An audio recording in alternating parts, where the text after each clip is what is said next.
मेरे दादाजी ने मुझसे कहा था कि मैं अपनी 4 गोद ली हुई बहनों में से किसी एक को अपनी पत्नी के रूप में चुन लूं, लेकिन मैंने उन सभी को ठुकरा दिया। पिछले जन्म में दादाजी नहीं चाहते थे कि मैं अकेला रहूं, इसलिए उन्होंने अनाथालय से 4 बड़ी लड़कियों को गोद लिया था।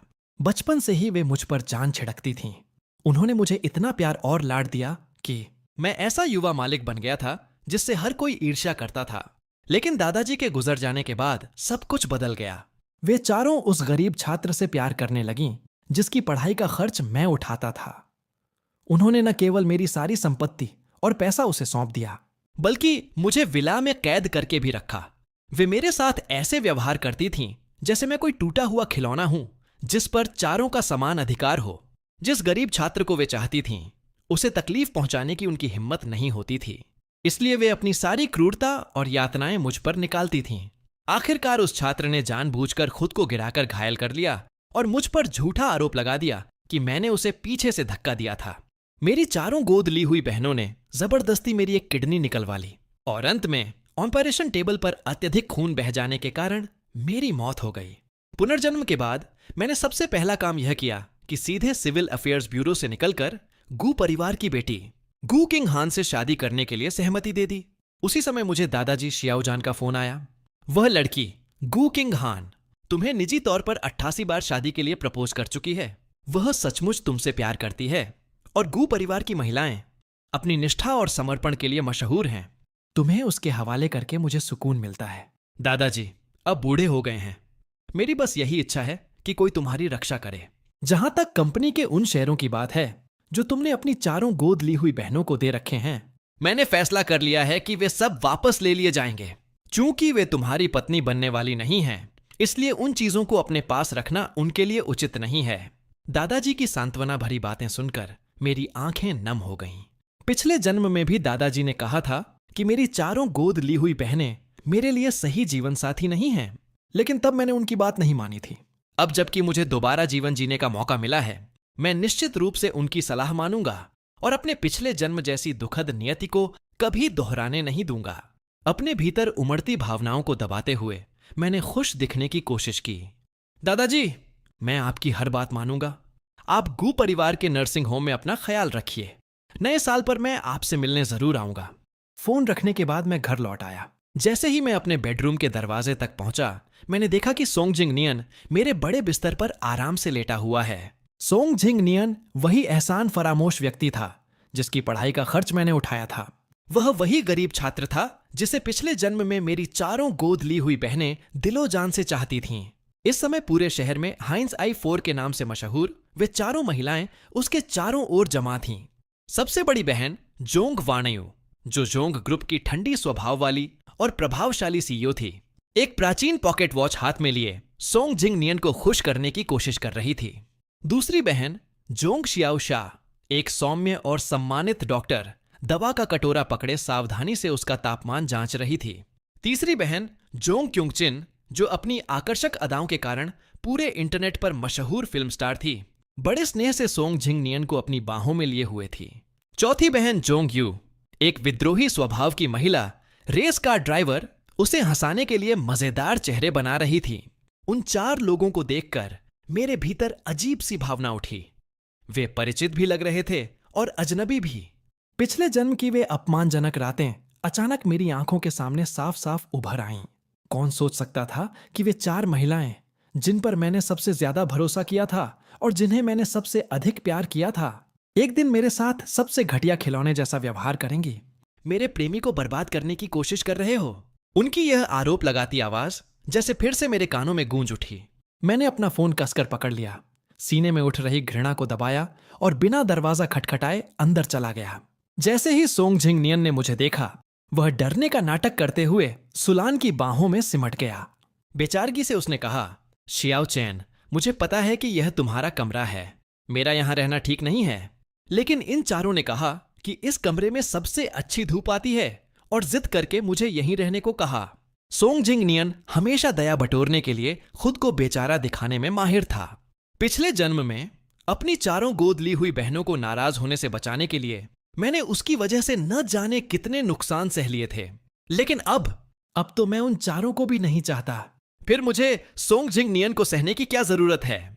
मैं ठंडी हंसी हंसा और उसकी बात बीच में ही काट दी। अगर तुम्हें भी लगता है कि यह ठीक नहीं है तो तुरंत यहां से निकल जाओ। मेरी जल्द ही शादी होने वाली है। मेरे घर में किसी और के रहने की कोई जरूरत नहीं। मैं नहीं चाहता कि मेरी होने वाली पत्नी किसी गलत फहमी में पड़े। मेरी बात सुनते ही जोंगयू ने गुस्से से मुझे घूरा। जोंगचेन, क्या तुम ठीक से बात नहीं कर सकते?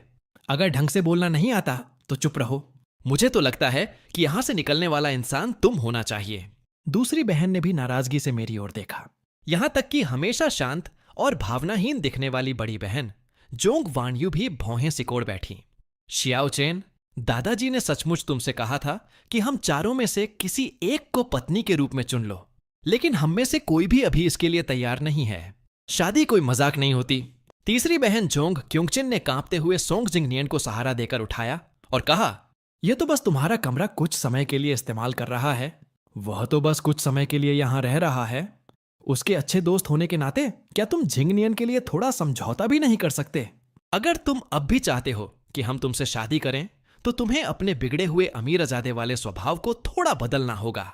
जब तक जिंग यहां है कोई भी महिला तुम्हें छोड़कर उसी को चुनेगी।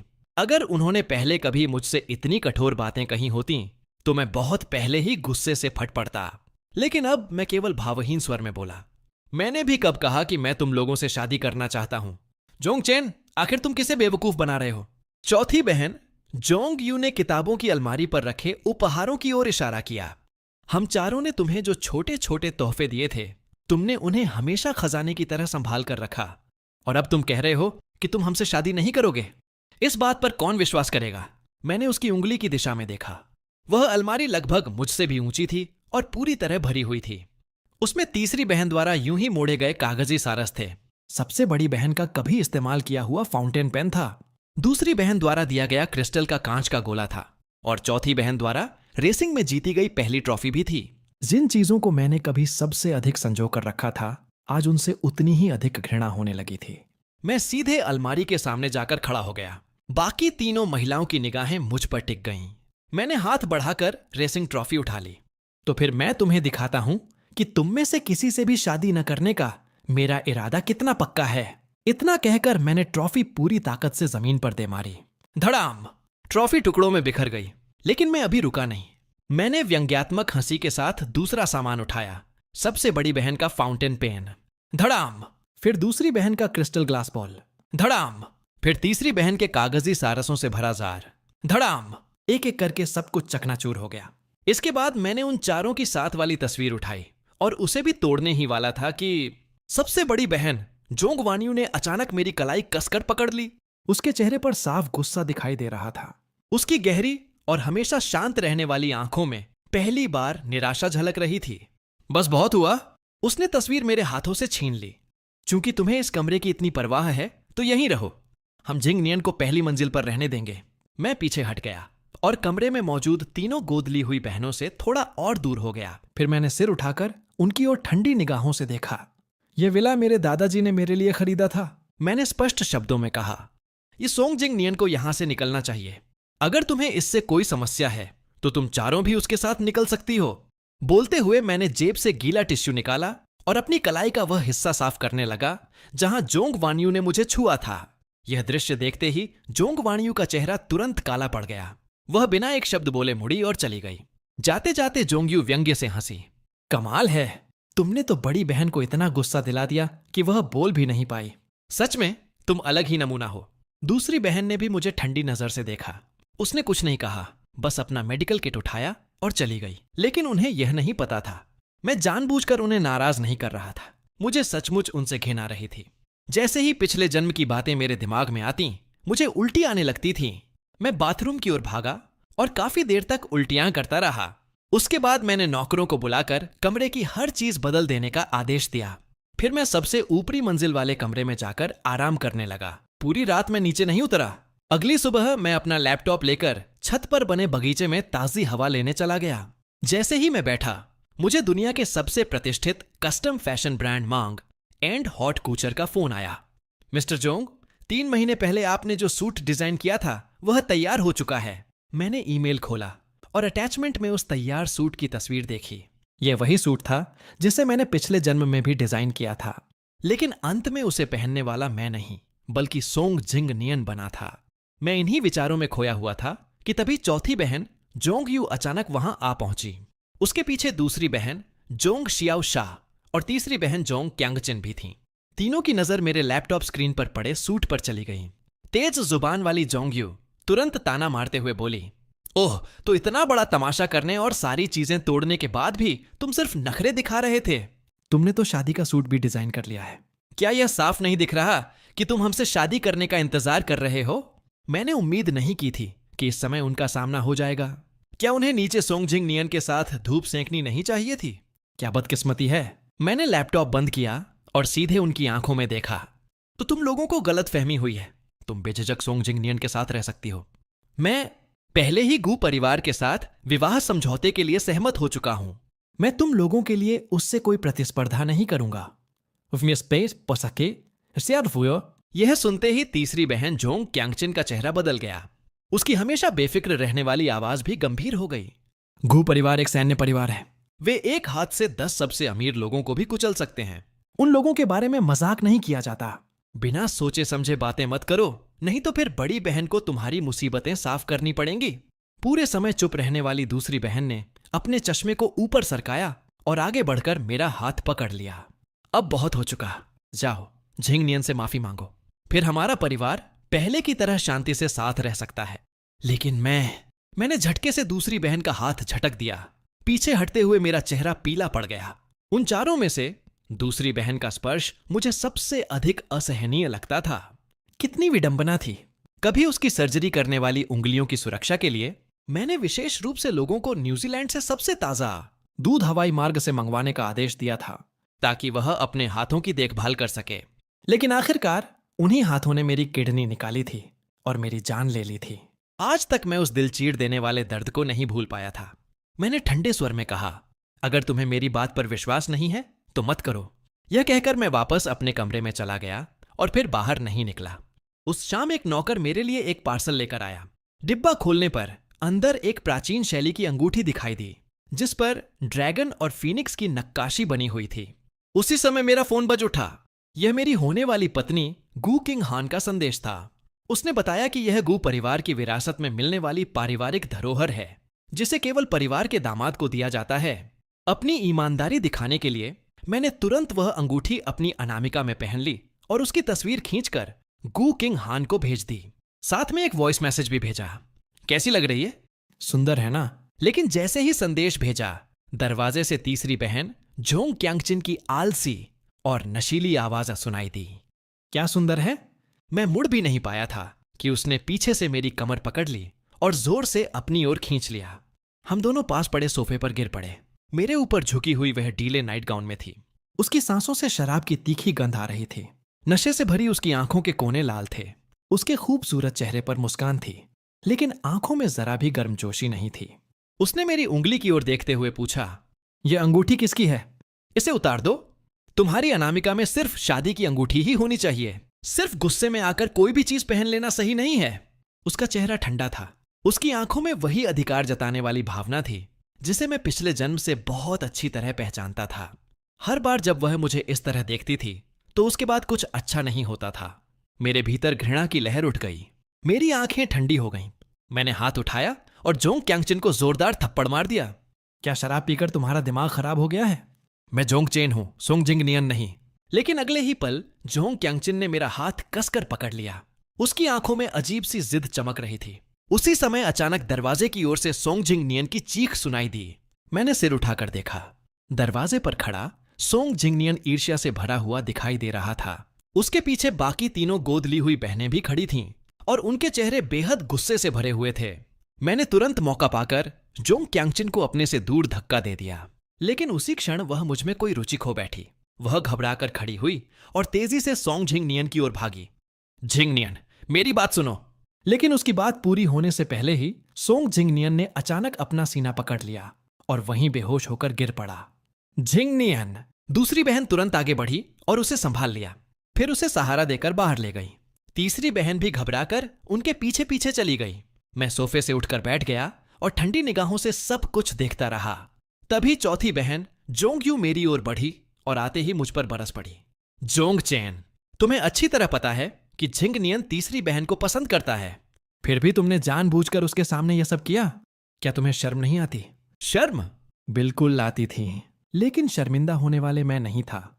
विचारों थी। मैंने अपना गुस्सा दबाते हुए कमरे में अभी तक खड़ी जोंग वानयू की ओर देखा।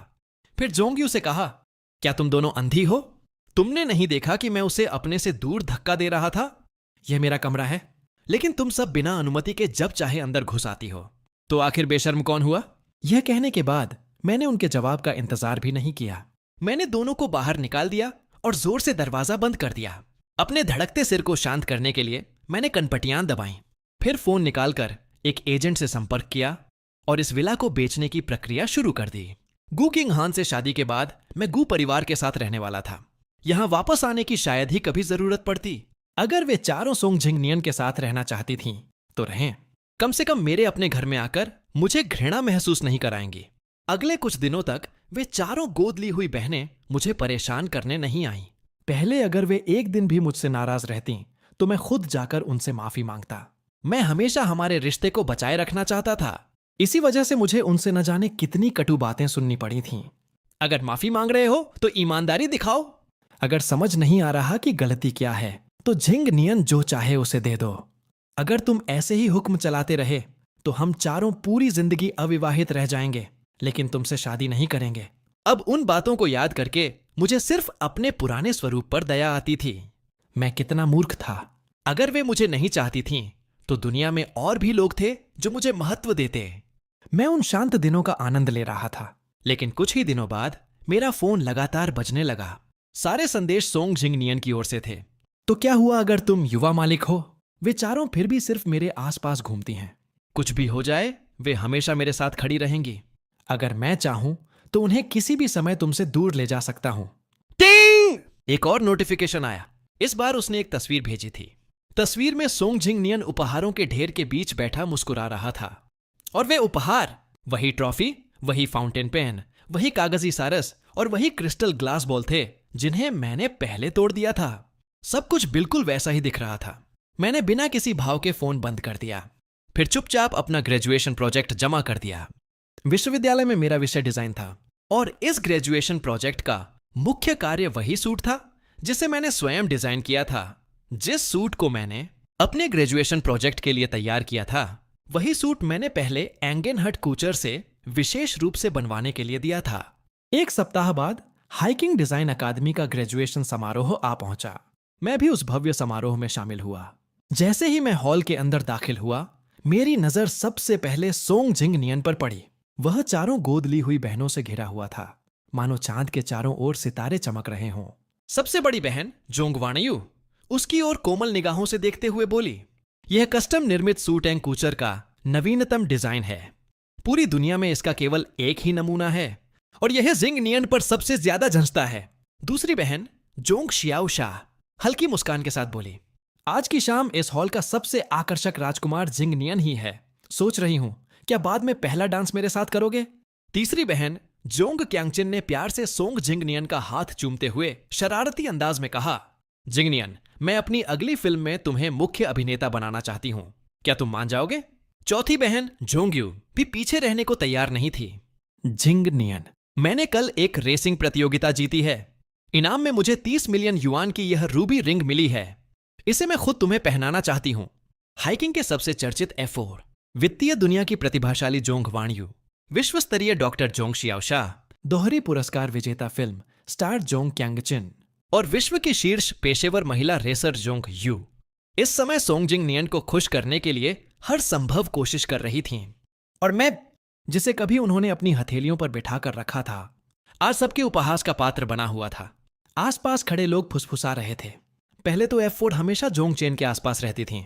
जोंग चेन तो यहां तक कहता था कि F4 में से कोई उससे शादी करेगी। कितना बड़ा मजाक था। असल राजकुमार तो झिंग नियन है। भविष्य में वह निश्चित रूप से F4 में से किसी एक से शादी करेगा। झिंग नियन दयालु और उदार है, जबकि जोंग चेन घमंडी और दबंग है। अगर मैं उनकी जगह होता तो झिंग नियन से कोई गलती भी हो जाती, तब भी उसका साथ देता। मैंने उन तानों पर बिल्कुल ध्यान नहीं दिया। सुरक्षा कारणों से मैंने कभी किसी को नहीं बताया था कि मैं हाईचिन के सबसे धनी व्यक्ति का पोता हूं। सोंग जिंग नियन को छोड़कर स्कूल में हर कोई यही मानता था कि हम दोनों साधारण और गरीब छात्र हैं। उनका विश्वास था कि मुझे जो कुछ भी मिला है वह सिर्फ चारों गोद ली हुई बहनों के पक्षपात की वजह से मिला है। लेकिन सच्चाई कुछ और थी। F4 की सदस्याओं को स्वयं दादाजी ने अनाथालय से चुनकर पाला था। जोंग परिवार ने उन्हें परिवार का हिस्सा मानकर संसाधन दिए, शिक्षा दी और सफलता की ऊंचाइयों तक पहुंचाया।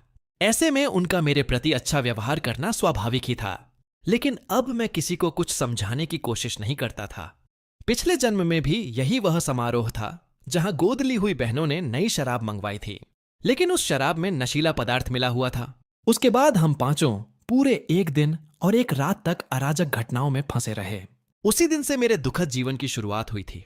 इस बार मेरा इरादा केवल चुपचाप समारोह पूरा करने का था। मैंने मन ही मन तय कर लिया था कि यहां परोसी जाने वाली किसी भी चीज को हाथ नहीं लगाऊंगा। लेकिन अप्रत्याशित रूप से सबकी ईर्ष्यापूर्ण निगाहों का आनंद लेने के बाद सोंग जिंग नियन खुद मेरे पास आ गया। उसने मुस्कुराते हुए मेरे सामने शराब का गिलास बढ़ाया। शियाओ चेन, उनकी बेकार बातों पर ध्यान मत दो। मुझे पता है कि तुम्हारी चारों बहनें सबसे ज्यादा तुम्हारी ही परवाह करती हैं। ग्रेजुएशन की शुभकामनाएं। मैंने गिलास लेने से इनकार कर दिया। इसके बजाय मैं एक कदम पीछे हट गया। मैं शराब नहीं पीता।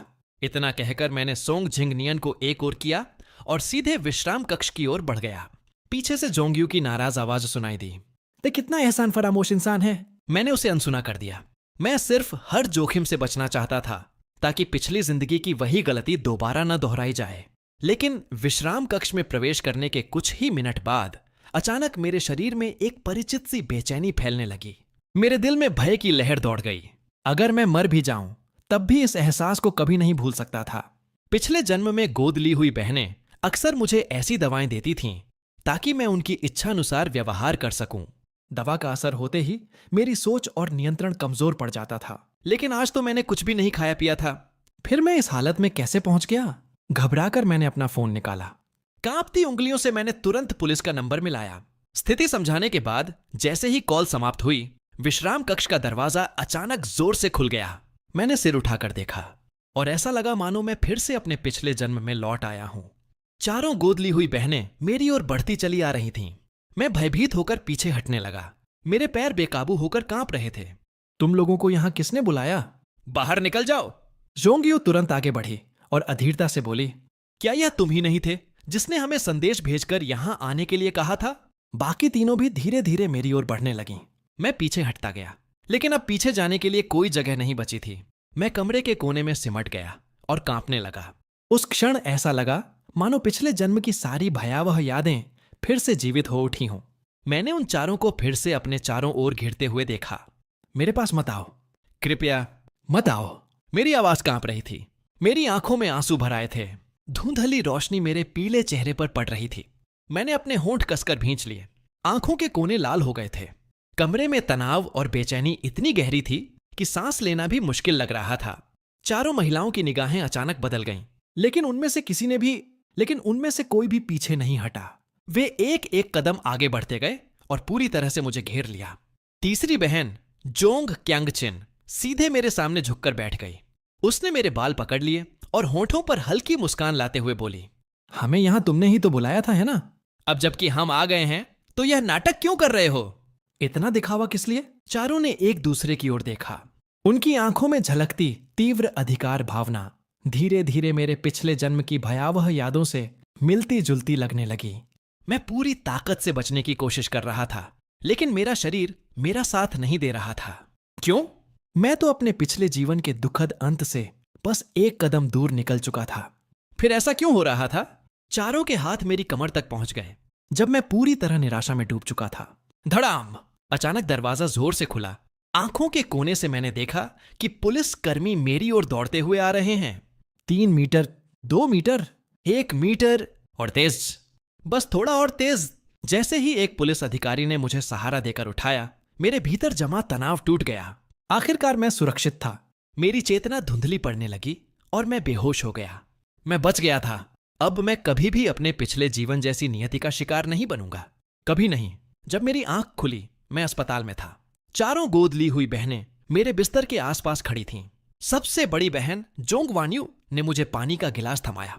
उसके चेहरे पर असामान्य रूप से कोमल चिंता दिखाई दे रही थी। अच्छा हुआ तुम जाग गए। अब कहीं असहज महसूस तो नहीं कर रहे? थोड़ा पानी पी लो। मैं कुछ क्षणों तक स्तब्ध सा उसे देखता रहा। बहुत समय हो गया था जब मैंने उसकी आंखों में अपने लिए चिंता देखी थी। बाकी तीनों ने भी एक दूसरे की ओर देखा और राहत की सांस ली, मानो मेरे ठीक होने से उन्हें सुकून मिला हो। लेकिन उनका यह व्यवहार सच्चा था या केवल दिखावा, अब मुझे उससे कोई फर्क नहीं पड़ता था। मैंने चुपचाप पानी का एक घूंट लिया। तभी जोंग वानियू बोली, अब जब तुम ठीक हो गए हो तो जाकर पुलिस रिपोर्ट वापस ले लो। बड़ी बहन जानती है कि तुम सबसे समझदार हो। दूसरी बहन तुरंत उसकी बात से सहमत हो गई। लाउंज में जो उत्तेजक धूप बत्ती थी, पुलिस को पता चला कि उसके पीछे जिंगनियन था, लेकिन उसे भी किसी ने फंसाया है। मुझे यकीन है कि वह कभी तुम्हें नुकसान पहुंचाने की कोशिश नहीं करेगा। बाकी दो बहनें भी बोलने लगीं। वे सभी मुझे सोंग जिंगनियन को छोड़ देने के लिए समझा रही थीं। ऐसा लग रहा था जैसे उन्हें डर हो कि कहीं उसे जरा सी भी परेशानी न उठानी पड़े। मैंने गिलास को इतनी जोर से पकड़ा कि उंगलियां सफेद पड़ गईं। मेरे भीतर गुस्सा उबल रहा था। इस जीवन में मैंने शराब की एक बूंद तक नहीं पी थी, फिर भी वही घटना दोबारा हुई। तो क्या पिछले जन्म में भी शराब में मिलाया गया नशीला पदार्थ सोंग जिंगनियन की ही योजना थी? क्या मेरे दोनों जन्मों की सारी त्रासदी का असली कारण वही था? यह विचार आते ही मेरा पूरा शरीर गुस्से से कांप उठा। मैंने दांत भींचकर कहा, मैं यह केस कभी वापस नहीं लूंगा। मेरे रवैये को देखकर चारों नाराज होकर अस्पताल से चली गईं। उसके बाद वे मुझे देखने भी नहीं आईं। मैंने अस्पताल में 3 दिन बिताए। पूरे समय अपना ख्याल खुद रखा और केवल अस्पताल का साधारण खाना खाया। तीसरे दिन सुबह मैं दलिए का पहला निवाला ही खा रहा था कि वार्ड का दरवाजा अचानक खुल गया। सोंग जिंगनियन चमकते जूतों में अंदर आया। उसके चेहरे पर आत्मसंतुष्ट मुस्कान थी। जोंगचेन मुझे देखकर हैरान हो गए। तो क्या हुआ अगर तुम्हें पता चल गया कि तुम्हें नशा मैंने ही दिया था? जब तुम्हारी चारों गोद ली हुई बहनें मेरी रक्षा कर रही हैं, तब मेरा कोई कुछ नहीं बिगाड़ सकता। मैं उससे बात भी नहीं करना चाहता था, लेकिन तभी उसने अपनी कॉलर ठीक की और मेरी नजर उसकी उंगली पर पड़ी। मेरे चेहरे का रंग तुरंत बदल गया।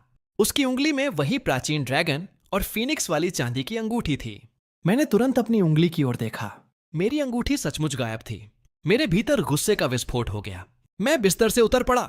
सोंग जिंगनियन, तुम्हें मेरी अंगूठी पहनने की इजाजत किसने दी? अभी के अभी उतारो उसे। लेकिन उसने अंगूठी उतारने के बजाय गर्व से हाथ उठा लिया। मैंने तो बस यूं ही कहा था कि मुझे यह पसंद है। मुझे क्या पता था कि दूसरी बहन इसे उतारकर मुझे दे देगी। उसकी डींगे सुनने का मेरा कोई इरादा नहीं था। मैंने आगे बढ़कर अंगूठी वापस लेने की कोशिश की, लेकिन मैं उसे छू भी नहीं पाया था कि वह अचानक जमीन पर गिर पड़ा। अगले ही पल चौथी बहन जोंग यू कमरे में घुस आई। उसने मुझे जोर से धक्का दिया और सोंग जिंगनियन को अपनी बाहों में सुरक्षित कर लिया। उसे इस बात की परवाह तक नहीं थी कि उसके धक्के से मेरे सिर की चोट फिर से लग गई थी। अभी तक घमंडी बना हुआ सोंग जिंगनियन तुरंत रोने का नाटक करने लगा। वह जोंग यू की बाहों में सिमटकर बोला, माफ कर दो शियाओ चैन। दूसरी बहन ने यह अंगूठी मुझे दी थी।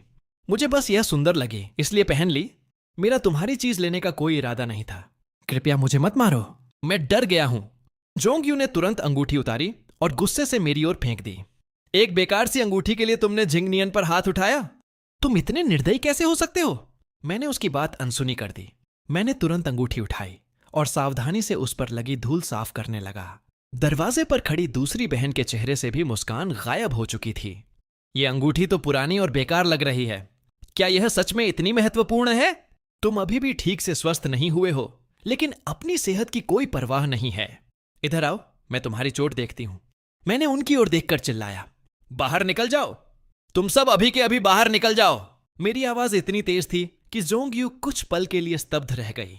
फिर वह सोंग जिंगनियन को लेकर बाहर चली गई। दूसरी बहन भी बिना मेरी मदद किए ठंडे चेहरे के साथ चली गई।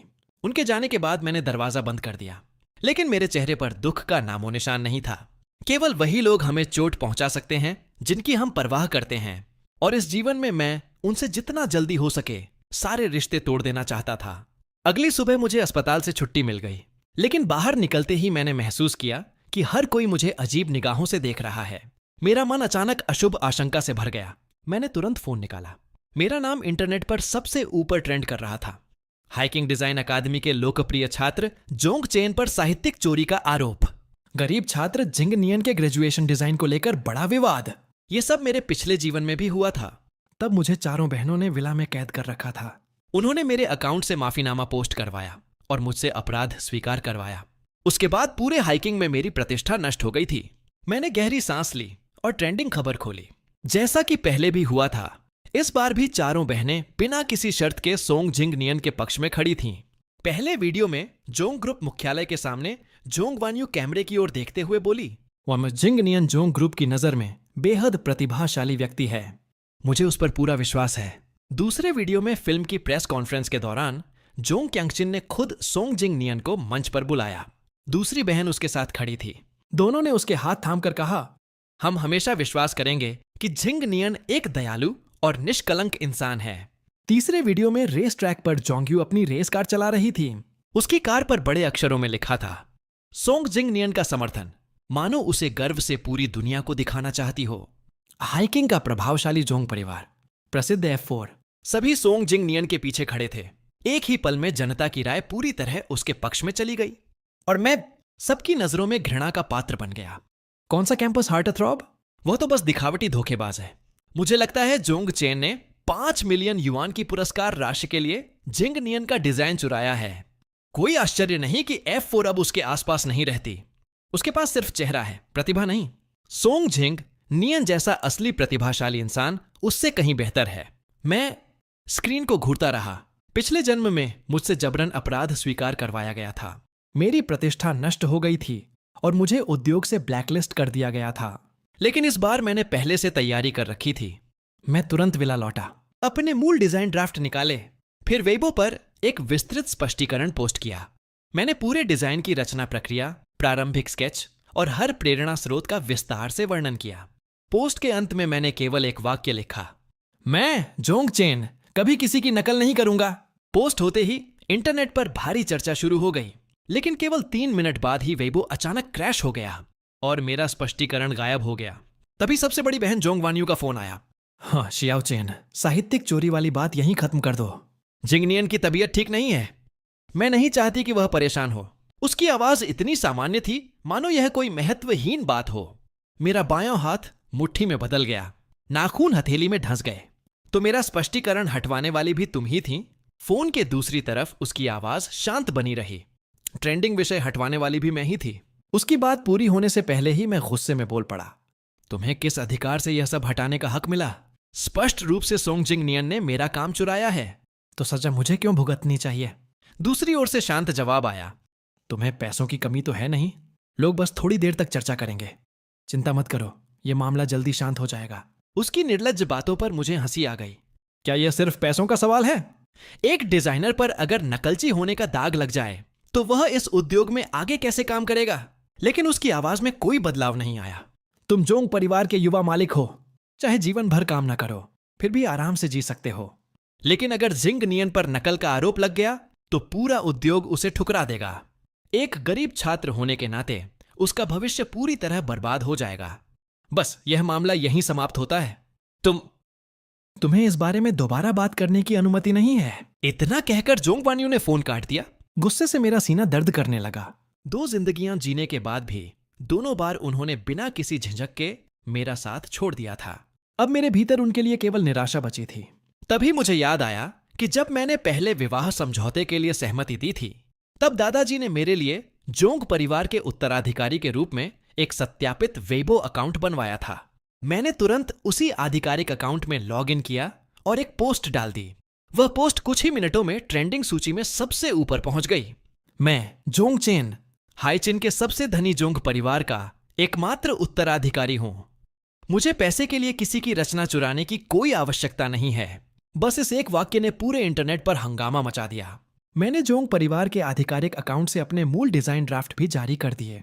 साथ ही 3 महीने पहले मेरे और एंगेन हटकूचर के बीच हुई आधिकारिक बातचीत के रिकॉर्ड भी सार्वजनिक कर दिए। एंगेन हटकूचर दुनिया का सबसे प्रतिष्ठित डिजाइन ब्रांड था। कोई भी यह नहीं मान सकता था कि वे किसी के लिए झूठे सबूत तैयार करेंगे। कुछ ही देर में विषय सीधे ट्रेंडिंग नंबर 1 पर पहुंच गया और सोंग जिंग नियन पूरी तरह बेनकाब हो गया। इंटरनेट उपयोगकर्ता उसके वेबो अकाउंट पर टूट पड़े। कितना घिनौना इंसान है। आखिर तुमने कौन सी चाल चली कि F4 ने असली युवा मालिक को छोड़कर तुम्हारा साथ दिया? लगता है सोंग जिंग नियन पहले ही चारों के साथ निजी संबंध बना चुका है। तभी तो वे उसकी इतनी रक्षा कर रही हैं। मैं भी अमीर हूं, मुझे भी कोई ऐसा खास व्यवहार क्यों नहीं मिलता। दादाजी द्वारा दिए गए सत्यापित अकाउंट के कारण अब कोई भी इस खबर को दबा नहीं सकता था।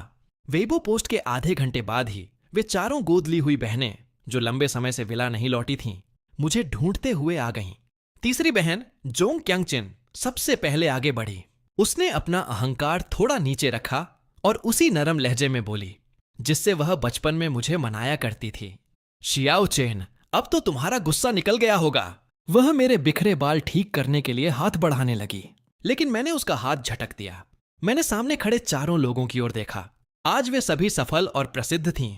शायद वे बहुत पहले भूल चुकी थीं कि उन्हें यह सब कैसे मिला था, लेकिन मुझे उन्हें याद दिलाने में कोई आपत्ति नहीं थी। मेरे होंठों पर व्यंग्यपूर्ण मुस्कान उभरी। तो अब तुम्हें मेरी याद आई? जब पूरी दुनिया मुझे साहित्यिक चोर कह रही थी, तब तुम लोग क्या कर रही थी? तुम में से हर एक सोंग झिंगनियन का समर्थन कर रही थी। शायद तुम भूल चुकी हो कि दादाजी ने तुम्हें पाला पोसा इसलिए था ताकि तुम मेरी रक्षा कर सको। लेकिन तुमने मेरी रक्षा तो दूर, किसी और के लिए बार बार मुझे ही चोट पहुंचाई। क्या तुम्हें सच में लगता है कि मैं वेइबो पोस्ट हटा दूंगा? मेरे मुंह से दादाजी का नाम सुनते ही चारों के चेहरे बदल गए। सबसे पहले जोंग्यू अपना आपा खो बैठी। तुम सिर्फ झिंगनियन से जलते हो। तुम्हें डर है कि वह हमें तुमसे छीन लेगा, है ना? ठीक है, हम अभी तुमसे शादी कर लेते हैं, ठीक? उसके अहंकारी स्वर पर मैं हंस पड़ा। जरूरत नहीं, मैं अब तुम में से किसी से भी शादी नहीं करना चाहता। उन्हें शायद उम्मीद नहीं थी कि मैं इतनी साफ तरह से मना कर दूंगा। चारों के चेहरे और भी बदसूरत हो गए, मानो उन्हें गुस्सा आ रहा हो कि वे इतनी रियायत देने के बाद भी मैं झुक नहीं रहा था। जोंग क्यांगचिन ने अपनी कनपटी दबाई और फिर समझाने लगी, अच्छे बच्चे बनो। मुझे पता है कि तुम हम चारों में से किसी एक से शादी करना चाहते हो। अब तुम जिसे चाहो चुन लो, कोई भी हो वह मान जाएगी। बस वेइबो पोस्ट हटा दो। जोंग वानयू भी आगे बढ़ी। उसने नरम आवाज में कहा, अगर तुम पोस्ट हटा दो तो अगले हफ्ते ही तुम्हारे साथ शादी कर सकते हैं। मैंने ठंडे स्वर में जवाब दिया, जरूरत नहीं। मेरी पहले से एक पत्नी है, उसका नाम गू किंग हान है। वह मुझे पसंद करती है। उसने निजी तौर पर 88 बार मुझे प्रेम प्रस्ताव दिया है। पहले मैं हमेशा यही सोचता था कि मेरी शादी चारों गोद ली हुई बहनों में से किसी एक से होगी। इसीलिए मैंने कभी उन्हें गू किंग हान की भावनाओं के बारे में नहीं बताया था। अब चारों ने एक दूसरे की ओर देखा। उनकी आंखों में साफ अविश्वास था। जोंग्यू उपहास से हंसी। गू किंग हान एक प्रतिष्ठित सैन्य परिवार से आती है। उनके परिवार में नियम कायदे बहुत सख्त हैं। मैं तुम्हें नीचा दिखाने की कोशिश नहीं कर रही, लेकिन उन्हें एक सुसंस्कृत और परिपक्व व्यक्ति चाहिए। तुम जैसे जिद्दी और बिगड़े हुए युवा मालिक में ऐसा क्या है जो उनसे मेल खाता हो?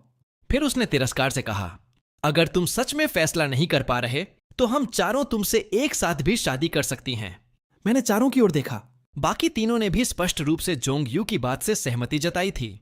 मैंने कभी नहीं सोचा था कि सोंग झिंगनियन की प्रतिष्ठा बचाने के लिए वे इस हद तक समझौता कर लेंगी। पुनर्जन्म के बाद मैंने फिर वही ग्रेजुएशन डिजाइन इस्तेमाल किया था। माफ करने के लिए नहीं, बल्कि इसलिए कि सोंग झिंगनियन को उसी के तरीके से जवाब दे सकूं।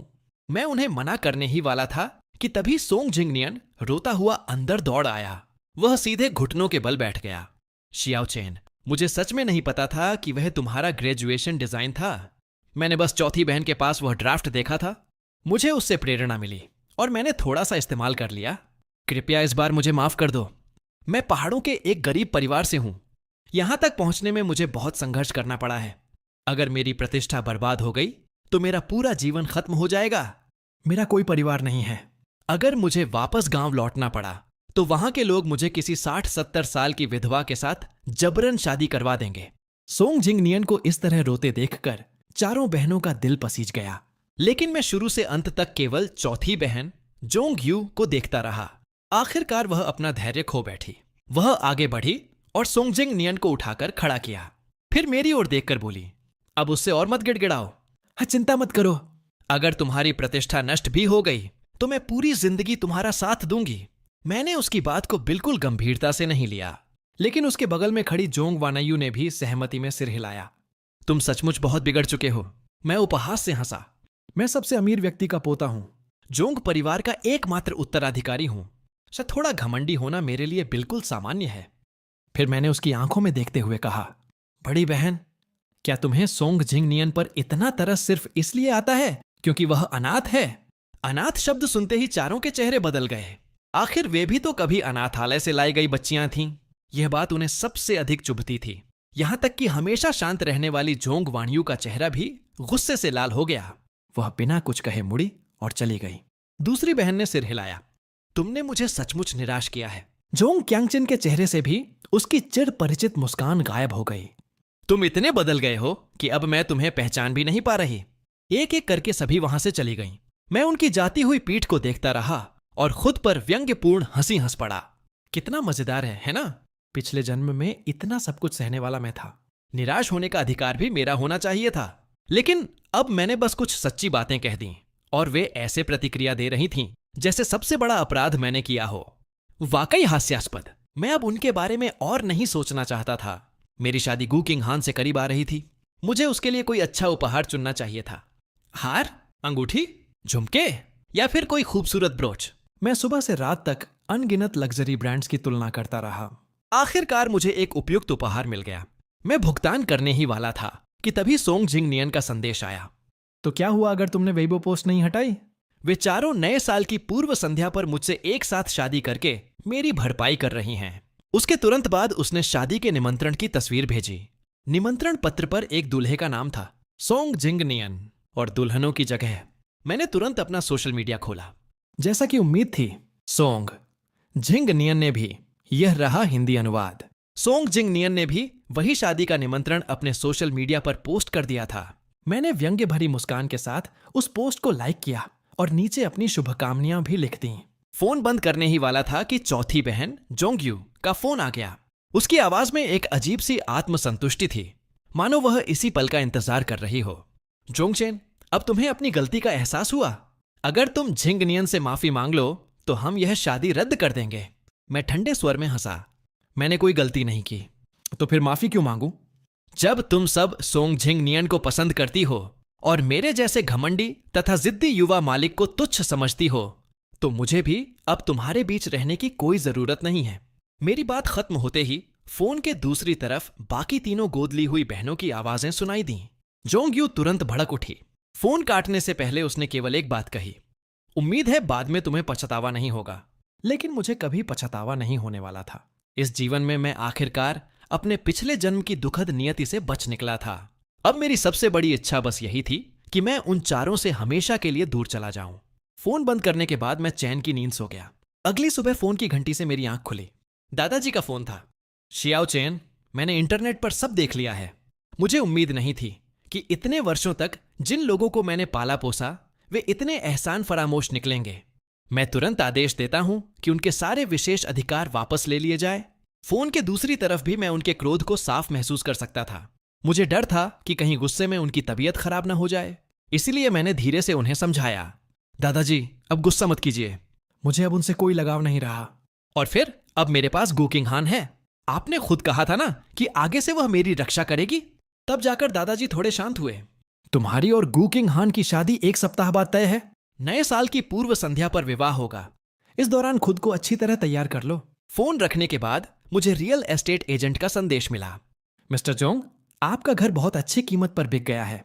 खरीदार नए साल की पूर्व संध्या पर आकर घर का आधिकारिक हस्तांतरण पूरा करेगा। मैं मुस्कुरा उठा। बहुत अच्छा। इस तरह मेरे जाने के बाद वे पांचों लोग यहां रहकर मेरी चर्चा भी नहीं कर पाएंगे। मैं नीचे गया और नौकरों को आदेश दिया कि विला में मौजूद चारों गोद ली हुई बहनों से जुड़ी हर चीज इकट्ठी कर ली जाए। फिर मैंने आंगन में उन सभी चीजों को जला दिया। इतना ही नहीं, मैंने खुदाई मशीनें भी बुलवाईं और पूरे बगीचे में लगे क्रैब एप्पल के पेड़ों को जड़ से उखड़वा दिया। ये वही पेड़ थे जो उस दिन लगाए गए थे जब चारों बहनें पहली बार हमारे घर आई थीं। जब मैं 10 साल का था तब से ये पेड़ हमारे साथ बिताए गए हर पल के गवाह रहे थे। लेकिन अब उन्हें देखते ही मेरे भीतर चिढ़ पैदा होती थी। मैं उन्हें पूरी तरह मिटा देना चाहता था, ठीक वैसे ही जैसे मैं उन चारों को अपने दिल से हमेशा के लिए निकाल देना चाहता था। सब कुछ खत्म होने के बाद विला खाली तो लग रहा था, लेकिन एक अजीब सी ताजगी भी महसूस हो रही थी। मैं थोड़ा आराम करने ही वाला था कि दरवाजे से जोंग्यू की हैरान आवाज सुनाई दी। आंगन के सारे क्रैब एप्पल के पेड़ कहाँ गए? उन्हें क्यों उखाड़ दिया गया? मैंने मुड़कर देखा। जोंग्यू मेरी तरफ चली आ रही थी। उसकी निगाह पूरे आंगन पर घूमी। मुझे लगा वह गुस्सा करेगी, लेकिन उसने खुद से ही बुदबुदाते हुए कहा, अच्छा ही हुआ। वैसे भी झिंग नियन को क्रैब एप्पल के फूल पसंद नहीं है। अब से यहां सफेद लिली लगवाएंगे। जिंगनियन को वे पसंद है। मेरे होंठों पर हल्की व्यंग्यात्मक मुस्कान उभरी। अब से तुम और सोंग जिंगनियन इस घर में जो चाहो लगा सकते हो। जोंग यू अचानक रुक गई, जैसे उसने ऐसी बात की उम्मीद नहीं की थी। कुछ पल के लिए उसकी आंखों में जटिल भाव उभरे। फिर वह असहज स्वर में बोली, अगर तुम पहले से ऐसा सोचते तो सब कुछ ठीक रहता। उसी समय मेरा फोन बज उठा। यह गू किंग हान द्वारा नियुक्त वेडिंग प्लानर का फोन था। मिस्टर जोंग, 1 सप्ताह बाद होने वाली शादी की पूरी व्यवस्था और स्थल की जानकारी आपके ईमेल पर भेज दी गई है। कृपया देख लें कि कोई बदलाव चाहिए या नहीं। मैंने ईमेल खोले बिना ही जवाब दिया। आप लोग जैसा उचित समझें वैसा करें। मुझे आप पर पूरा भरोसा है। फोन की आवाज काफी तेज थी, इसलिए जोंग यू ने भी सब सुन लिया। वह तुरंत तिरस्कार भरी हंसी हंसी। कहीं तुम्हें यह तो नहीं पता चल गया कि मेरी और झिंगनियन की शादी भी 1 सप्ताह बाद है, इसलिए तुमने भी जानबूझकर उसी दिन शादी रखी है? क्या तुम कोई दुल्हन छीनने वाला नाटक करना चाहते हो? जोंग चेन, गलती करने वालों को सजा मिलती है। अब पछताने से कोई फायदा नहीं होगा। हम चारों पहले ही जिंगनियन से वादा कर चुके हैं कि उसे एक अनोखी शादी देंगे। हम में से किसी को भी तुम उससे नहीं छीन पाओगे। मैंने शांत भाव से उसकी ओर देखा। मुझे पता है कि तुम सब सोंग जिंगनियन से प्यार करती हो। हाँ, चिंता मत करो, मैं उसकी शादी नहीं छीनूंगा। मैं अब कभी भी तुम चारों में से किसी से शादी नहीं करूंगा। मेरी अपनी पत्नी है। लेकिन जोंग यू ने मेरी बात पर विश्वास नहीं किया। उसने तुरंत अपनी जैकेट की जेब से फोन निकाला और वीडियो कॉल लगा दी। दूसरी तरफ बाकी तीनों गोद ली हुई बहनें थीं। तुम लोगों को पता है, जोंग चेन ने जानबूझकर 1 सप्ताह बाद शादी रखी है ताकि वह हमें जिंगनियन से छीन सके। यह कहते हुए उसने कैमरा मेरी ओर घुमा दिया। मुझे मजबूरन वीडियो फ्रेम में आना पड़ा। मैंने देखा कि बाकी तीनों बहनें भी अपने अपने काम छोड़कर स्क्रीन पर आ गई थीं। सोंग जिंगनियन उनके पास ही बैठा था। जोंग वान्यू ने मेरी ओर देखा और हल्का सा भौहें सिकोड़ लीं। हमने जो फैसला किया है वह नहीं बदलेगा। दूसरी बहन की आंखों की मुस्कान भी ठंडी पड़ गई। अपनी कोशिशें बंद कर दो। जोंग क्यांगचिन ने सोंग जिंगनियन की ओर मुड़कर कहा, जिंगनियन चिंता मत करो, हम में से किसी को भी वह तुमसे नहीं छीन पाएगा। उनकी हर बात मानो जानबूझकर मुझे चोट पहुंचाने के लिए कही जा रही थी, लेकिन शुरू से अंत तक मैं मुस्कुराता ही रहा। तुम लोग पूरी तरह निश्चिंत रहो, मेरी अपनी शादी है। मुझे किसी और की शादी छीनने की जरूरत नहीं। इतना कहकर मैंने सीधा वीडियो कॉल काट दिया। सच कहूं तो मैं उन चेहरों को और देखना भी नहीं चाहता था। जोंग यू ने फोन वापस रख लिया। जब उसने देखा कि मैं उसकी बातों पर ध्यान नहीं दे रहा हूं, तो उसने चेतावनी भरी नजर से मुझे देखा। जिंगनियन को यह घर पसंद है। शादी के दिन वह इसी विला से विदा होगा और यहीं से समारोह के लिए जाएगा। कोई समस्या मत खड़ी करना। मैंने कोई जवाब नहीं दिया। आखिर घर का आधिकारिक हस्तांतरण भी उसी दिन होना था। वह ये बातें घर के असली मालिक से जाकर कह सकती थी। पलक झपकते ही नए साल की पूर्व संध्या आ गई। यही वह दिन था जिस दिन मेरी और सोंग जिंगनियन की शादी होने वाली थी। सुबह मैं अपना सामान लेकर नीचे उतरा। तभी मेरी मुलाकात सोंग जिंगनियन से हुई। वह बेहद महंगे कस्टम निर्मित सूट में सजा हुआ था। सूट की बेहतरीन कटिंग और हीरों से जड़े बटन उसे बेहद आकर्षक बना रहे थे। वह बिल्कुल वही सूट था जो मैंने अपने ग्रेजुएशन प्रोजेक्ट के लिए डिजाइन किया था। उसने मेरी तरफ देखा। मैं केवल शर्ट और साधारण पैंट पहने हुए था। उसके चेहरे पर बेहद घमंडी मुस्कान फैल गई। आज तुम्हारी भी शादी है ना? तो तुमने कोई कस्टम सूट क्यों नहीं पहना? कहीं ऐसा तो नहीं कि घर छोड़कर जाने का नाटक करके तुम उन चारों को अपनी तरफ वापस खींचना चाहते हो? मैं अभी बता देता हूं, यह असंभव है। आज की शादी का पूरा समारोह लाइव प्रसारित होगा। मैं उन चारों का सबसे खूबसूरत दूल्हा बनूंगा। मैंने उसकी बातों का जवाब देना भी जरूरी नहीं समझा। मैंने केवल ठंडे स्वर में कहा, तो मैं तुम्हें खुशहाल जीवन की शुभकामनाएं देता हूं। उम्मीद करता हूं कि तुम पांचों पूरी जिंदगी एक दूसरे के साथ बंधे रहो और फिर कभी मेरी जिंदगी बर्बाद करने वापस मत आना। मैं अपना सूटकेस लेकर आंगन की ओर बढ़ गया। जैसे ही मैंने सिर उठाया, सामने चारों गोद ली हुई बहनें दुल्हन के जोड़े में खड़ी दिखाई दीं। जोंग वान्यू ने सादा लेकिन बेहद सुंदर सफेद मरमेड शैली का विवाह गाउन पहना हुआ था। उसकी ठंडी और शालीन आभा पहले की तरह ही आकर्षक थी। दूसरी बहन गुलाबी स्ट्रैपलेस गाउन में थी। फूला हुआ स्कर्ट और राजकुमारी जैसी हेयर स्टाइल उसे बेहद कोमल और सुंदर बना रहे थे। जोंग क्यांगचिन का साटन गाउन शानदार ढंग से सिलवाया गया था। उसका गहरा गला उसके आकर्षक व्यक्तित्व को और निखार रहा था। जोंग यू ने एक विशेष रूप से तैयार किया गया भव्य विवाह गाउन पहना था, जो उसके बेपरवाह और विद्रोही स्वभाव को पूरी तरह उभार रहा था। जब चारों ने मेरे हाथ में सूटकेस देखा तो वे एक क्षण के लिए रुक गईं। उन्होंने एक दूसरे की ओर देखा। उनकी आंखों में हल्की घबराहट चमक उठी। फिर लगभग एक साथ उन्होंने पूछा, तुम कहां जा रहे हो? जोंग क्यांगचिन तो आगे बढ़कर मेरा हाथ पकड़ने भी आई, लेकिन मैंने उससे बचते हुए अपना हाथ पीछे खींच लिया और शांत स्वर में जवाब दिया, मेरी शादी में जरूर आइए। मेरी यह बात सुनते ही जो चारों महिलाएं अभी तक चिंतित दिखाई दे रही थीं, उनके चेहरे अचानक सहज हो गए। उनके इस रवैये से साफ पता चल रहा था कि वे अभी भी यही सोच रही थीं कि मैं बस नखरे दिखा रहा हूं और अंत में मान जाऊंगा। जिनवन आगे बढ़ी और मेरी ओर शांत नजरों से देखते हुए बोली, जब तक तुम झिंगियन को निशाना बनाना बंद कर दो और उसके साथ शांति से रहो, हम दादाजी से किया हुआ वादा निभाएंगी और तुमसे शादी भी करेंगी, यहां तक कि कानूनी रूप से विवाह पंजीकृत भी कराएंगी। बाकी तीनों भी तुरंत बोल उठीं, बस झिंगियन को स्वीकार कर लो, फिर हम सब मिलकर सबसे खुशहाल परिवार बन सकते हैं। आज नववर्ष की पूर्व संध्या है। अगर तुम सच में अपनी गलती मानते हो तो घर पर रुककर नए साल के खाने की तैयारी करो। हमारी शादी के बाद हम सब साथ मिलकर नया साल मनाएंगे। मैंने केवल हल्की सी मुस्कान दी। मैं अपनी बात पहले ही साफ कर चुका हूं। आज मेरी भी शादी है और आज के बाद मैं जो भी नया साल मनाऊंगा उसका तुम लोगों से कोई संबंध नहीं होगा। यह कहकर मैंने उन चारों दत्तक बहनों के उदास और कठोर चेहरों की ओर दोबारा देखना भी उचित नहीं समझा और सीधे विला के बाहर फैले विशाल लॉन की ओर बढ़ गया। जब उन्हें समझ आ गया कि वे मुझे मना नहीं सकती, तो किसी ने भी मुझे रोकने की कोशिश नहीं की। इसके बजाय वे सभी किसी अनमोल खजाने की तरह सॉन्ग झिंग को सावधानी से विवाह वाली कार तक छोड़ने लगी। उसी समय अचानक आसमान से गूंजती हुई तेज गर्जन जैसी आवाजें सुनाई दीं। सबकी हैरान निगाहों के सामने गू परिवार के प्रतीक चिन्ह वाले दर्जनों हेलीकॉप्टर नीचे उतरने लगे। साथ ही सर्वोच्च सैन्य समारोहिक वर्दी पहने सैनिकों की दो लंबी कतारें आगे बढ़ीं और मेरे सामने पहुंचकर पूरे सम्मान के साथ सलामी दी। हम कमांडर गुइंग्स के आदेश पर यहां आए हैं। हम दूल्हे श्री जोंगशेन को विवाह समारोह तक सम्मान पूर्वक पहुंचाने आए हैं। गू परिवार के प्रतीक वाले इतने सारे हेलीकॉप्टर और लॉन में खड़े सैनिकों का दृश्य देखकर वहां मौजूद हर व्यक्ति स्तब्ध रह गया। जैसे जैसे हेलीकॉप्टर ऊपर उठने लगे, नीचे खड़ी उन चार महिलाओं के चेहरों पर घबराहट साफ दिखाई देने लगी। वे मेरे पीछे आने ही वाली थीं कि तभी सूट पहने सॉन्ग जिंग नियान उनके सामने आकर खड़ा हो गया और हमेशा की तरह अपना बेबस और दयनीय चेहरा बना लिया। बड़ी बहन, दूसरी बहन, तीसरी बहन, चौथी बहन, उसने दुखी स्वर में कहा। मुझे उम्मीद नहीं थी कि शियाओ चेन आपको मुझसे छीनने के लिए इतनी दूर तक चला जाएगा। मैंने कभी ऐसी शादी नहीं देखी जिसमें दुल्हन ही मौजूद ना हो। उसने जरूर बहुत पैसे खर्च करके कुछ लोगों को अभिनेता बनाकर यह नाटक करवाया होगा। उसकी बात सुनकर चारों महिलाएं जो अभी तक बेचैन थीं, रुक गईं। हालांकि उनके मन में अभी भी कुछ संदेह था। आखिर गु परिवार के नाम का मजाक उड़ाने की हिम्मत किसी में नहीं थी। सॉन्ग जिंग नियान ने तुरंत आगे कहा। उसकी आंखों के कोनों पर आंसू चमकने लगे थे। मेरे जैसा साधारण इंसान भी जानता है कि गु परिवार के साथ मजाक नहीं किया जाता। शियाओचेन ने जानबूझकर यह पूरा नाटक रचा है। अगर बाद में वह गु परिवार को नाराज भी कर दे तो उसके पीछे झोंग परिवार खड़ा है। लेकिन मेरा क्या होगा? वह हमारी शादी बर्बाद करना चाहता है। वह चाहता है कि मैं पूरे हैकिंग शहर का मजाक बन जाऊं ताकि मैं बिल्कुल अकेला रह जाऊं और यहां टिक भी ना सकूं। वह मुझे पूरी तरह बर्बाद करना चाहता है।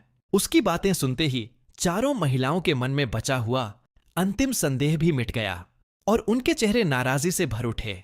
जांग ह्यू ने अपनी शादी की पोशाक ठीक करते हुए गुस्से से कहा, हम लगभग जोंगचेन के झांसे में आ ही गए थे। वह इतना निर्दयी कैसे हो सकता है? जब सॉन्ग जिंग नियान ने देखा कि चारों महिलाएं पूरी तरह उसकी बातों पर विश्वास कर चुकी हैं, तो उसने अपनी हिरण जैसी मासूम आंखें कई बार झपकाईं। फिर सिर झुकाकर बेहद दयनीय स्वर में बोला, आप सबके अलावा मेरे पास कोई नहीं है। शियाओ चेन की तरह मैं किसी अमीर परिवार का वारिस नहीं हूं। चाहे उसके साथ चाहे कुछ भी हो जाए, वह हमेशा आराम से जीवन जी सकता है और मनचाहा कर सकता है। लेकिन मेरी जिंदगी का हर कदम संघर्षों से भरा रहा है। अगर मैं आप सबको खो दूं तो मुझे नहीं पता कि मैं आगे कैसे जी पाऊंगा। यह कहते कहते उसकी आंखों से आंसू बहने लगे। उसे इस हालत में देखकर चारों महिलाएं बेचैन हो उठीं और तुरंत उसे सांत्वना देने लगीं। तीसरी बहन जोंग कियांगचियन ने उसे सीधे अपनी बाहों में भर लिया और प्यार से समझाते हुए कहा, अनो चिंता मत करो, हम में से कोई भी तुम्हें कभी नहीं छोड़ेगा। रोना बंद करो, नहीं तो तुम्हारा मेकअप खराब हो जाएगा। दूसरी बहन ने अपना रेशमी रूमाल निकाला और उसके आंसू धीरे धीरे पोंछते हुए बोली, क्या हमने तुमसे वादा नहीं किया था कि तुम्हें एक खास शादी देंगे? हम अपना वादा नहीं तोड़ेंगे। जांग यू तुरंत बोली, बिल्कुल सही, आज हमारी शादी है। आज तुम सबसे सुंदर और सबसे आकर्षक दूल्हे हो। तुम हम चारों का सबसे अनमोल खजाना हो।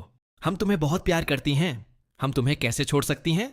इस समय तक हमेशा गंभीर और संयमित रहने वाली जांग वानु भी सिर हिलाकर बोली, हाँ बिल्कुल, हम अपने इस सुंदर दूल्हे को कभी नहीं छोड़ेंगे। शादी तय कार्यक्रम के अनुसार ही होगी। यह कहने के बाद चारों महिलाएं सोंगजिंग को घेरे हुए लंबी रोल्स रॉयस लिमोजीन तक ले गईं। जब उन्होंने देखा कि वह अब भी थोड़ा उदास है, तो वे सभी उसके चारों ओर इकट्ठा होकर उसे मनाने और खुश करने लगीं। आखिरकार सोंगजिंग नियान ने रोना बंद कर दिया, हालांकि उसकी आवाज अभी भी भावनाओं से भरी हुई थी। आप सबका मेरे साथ होना सचमुच बहुत अच्छा लगता है। उसे आंसुओं के बीच मुस्कुराते देखकर चारों महिलाएं भी राहत की सांस लेने लगीं। जांग्यू मुस्कुराकर बोली, बिल्कुल, आज पूरे हैकिंग शहर में सबसे ज्यादा लोग तुमसे ईर्ष्या करेंगे। हैकिंग की प्रसिद्ध 4 महिलाओं का एक ही आदमी से एक साथ विवाह करना पहले से ही लोगों के आकर्षण का केंद्र था। ऊपर से दूल्हा वही सोंगजिंग नियान था, जो कुछ ही दिन पहले साहित्यिक चोरी के विवाद में फंसा था। इस वजह से इंटरनेट पर अनगिनत लोगों का ध्यान इस शादी की ओर खिंच गया। लाइव स्ट्रीम में दर्शकों की संख्या लगातार बढ़ती जा रही थी और टिप्पणियां रुकने का नाम नहीं ले रही थीं। मानना पड़ेगा, इस गरीब छात्र में सचमुच कुछ खास बात है। उसने इन चारों महिलाओं को पूरी तरह अपने इर्द गिर्द घुमा रखा है। अगर जोंग चेन सच में किसी बड़े अमीर परिवार का युवा वारिस है, तो फिर इस तथाकथित एफ चौर की असली पहचान आखिर क्या है? वे चाहे जो भी हों, एक बात तो तय है, उनकी नजरें बिल्कुल बंद हो चुकी हैं। इतने शानदार और योग्य अमीर युवा जोंग चेन को छोड़कर सिर्फ कार के अंदर सोंगजिंग नियान को दुलार और लाड प्यार मिल रहा था। उसने सोचा था कि आज अनगिनत लोग उससे ईर्ष्या करेंगे, लेकिन लाइव स्ट्रीम में हर 10 में से 9 टिप्पणियां उसी का मजाक उड़ा रही थीं और उसे कोस रही थीं। यह देखकर उसका चेहरा तुरंत उतर गया। उसके बगल में बैठी जांग कियान ने यह बात तुरंत नोटिस कर ली। उसने आगे बढ़कर उसकी आंखों को ढक लिया और नरमी से बोली, आज इन नकारात्मक टिप्पणियों को मत देखो। आज तुम्हें दुनिया का सबसे खुश दूल्हा होना चाहिए। जांग वानु ने भी तुरंत हाथ उठाकर कर्मचारियों को लाइव स्ट्रीम बंद करने का संकेत दिया, लेकिन जैसे ही वे कार में लगी बड़ी स्क्रीन बंद करने वाले थे, उस पर एक टिप्पणी चमककर सामने आई। मुझे नहीं लगता कि वे हेलीकॉप्टर किराए के कलाकारों का हिस्सा थे। वे असली सैन्य हेलीकॉप्टर थे और वे सभी लोग सर्वोच्च स्तर की सैन्य समारोहिक वर्दी पहने हुए थे। वे नकली कैसे हो सकते हैं? यह टिप्पणी देखते ही जांग कियान का चेहरा बदल गया। उसे कुछ देर पहले का वह चौंकाने वाला दृश्य याद आ गया। हम कमांडर गुइंग हान के आदेश पर दूल्हे श्री जोंग को विवाह समारोह तक पहुंचाने आए हैं। जांग कियान ने चुपचाप बाकी तीनों महिलाओं की ओर देखा। स्पष्ट था कि उन्होंने भी वही टिप्पणी देख ली थी। हालांकि वे बार बार खुद को समझा रही थीं कि उन्हें मेरी बातों पर विश्वास नहीं है, लेकिन उनके दिलों में एक अनियंत्रित बेचैनी और घबराहट धीरे धीरे बढ़ने लगी थी। कुछ क्षणों के लिए पूरी कार में सन्नाटा छा गया। हाल के दिनों में मैं सचमुच उनसे बहुत दूर हो गया था। पहले अगर चारों में से कोई भी मुझसे नाराज हो जाती तो मैं तुरंत जाकर माफी मांगता था। वे जो भी कहती मैं बिना सोचे मान लेता। अपना अभिमान, अपनी शान और एक अमीर घराने के युवा स्वामी होने का गर्व तक छोड़ देता, सिर्फ इसलिए कि वे फिर से मेरी ओर ध्यान दें। लेकिन पिछले 1 महीने में मेरा व्यवहार पूरी तरह बदल चुका था। मैंने न केवल उनसे माफी मांगना बंद कर दिया था, बल्कि पहले की तरह उनसे संपर्क करना भी छोड़ दिया था। जितना अधिक जांग यू इस बारे में सोचती, उतना ही उसे सब कुछ अजीब लगता। आखिरकार उसने घबराकर पूछा, बड़ी बहन, क्या आपको लगता है कि वे हेलीकॉप्टर सच में असली हो सकते हैं? लेकिन उसके वाक्य पूरा करने से पहले ही सोंगजिंग नियान ने बात काट दी।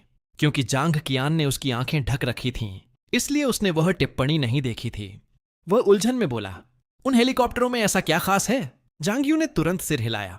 कुछ नहीं जिंग नियान, तुम आज बहुत सुबह उठ गए थे और काफी थक गए हो, थोड़ा आराम कर लो। बाद में शादी में बहुत कुछ करना होगा। लेकिन जांग यू के चेहरे को देखकर सोंगजिंग नियान साफ समझ गया कि वे उससे कुछ छिपा रही हैं। चाहे कुछ भी हो, आज की शादी हर हाल में सफल होनी चाहिए थी। वह किसी भी कीमत पर उन्हें जोंग चेन को ढूंढने नहीं जाने दे सकता था। थोड़ा झिझकते हुए उसने कहा, असल में कल रात मैंने गलती से शियाओ चेन और उसके दादाजी की फोन पर बातचीत सुन ली थी। वे हेलीकॉप्टर उसके दादाजी ने ही उसके लिए भेजे थे और उसने मुझे धमकी भी दी थी कि अगर मैंने यह बात आप लोगों को बताई तो वह मुझे विला से निकाल देगा। यह कहते ही उसकी आंखें फिर आंसुओं से भर गईं। उसकी बात सुनकर सबसे पहले जांग ही ने प्रतिक्रिया दी, मुझे पहले से पता था। गु परिवार सैन्य क्षेत्र के शीर्ष लोगों में से है। वे उसकी बेवकूफी भरी हरकतों में कैसे शामिल हो सकते हैं? तो आखिरकार दादाजी ने ही हस्तक्षेप किया था। वह अब भी पहले की तरह घमंडी और मनमौजी है। जिंगियन को छोड़कर उसके पास जाने के लिए हमें मजबूर करने के लिए वह इतने सारे नाटक कर रहा है। जिंगियन, चिंता मत करो, हम उसे कभी सफल नहीं होने देंगे। जब वह तुमसे माफी मांगेगा और अपनी गलतियां स्वीकार करेगा, तब हम सोचेंगे कि उसके साथ रहना है या नहीं। कार में मौजूद बाकी महिलाओं ने भी यह मान लिया कि हेलीकॉप्टरों की व्यवस्था दादाजी ने ही की थी। उनके दिलों में उठ रही घबराहट कुछ कम हो गई। पूरे रास्ते वे सॉन्ग जिंग नियान का बेहद ध्यान रखती रहीं। उसी समय यूनियन मैनर के सबसे भव्य बैंक्वेट हॉल के भीतर एक विशाल क्रिस्टल फव्वारा मधुर संगीत की धुनों के साथ धीरे धीरे बह रहा था। हॉल के बाहर लाल कालीन दूर तक फैला हुआ था। दोनों ओर रंग बिरंगे फूलों का समुद्र दिखाई दे रहा था। पूरा दृश्य किसी परिकथा के विवाह स्थल जैसा लग रहा था। हेलीकॉप्टर लाल कालीन के ठीक बीचों बीच उतरा और न जाने क्यों मेरे दिल में अचानक घबराहट होने लगी। जब मेरा दिल केवल उन 4 बहनों के लिए धड़कता था, तब मैंने कभी गुइंग हान की भावनाओं को गंभीरता से नहीं लिया था।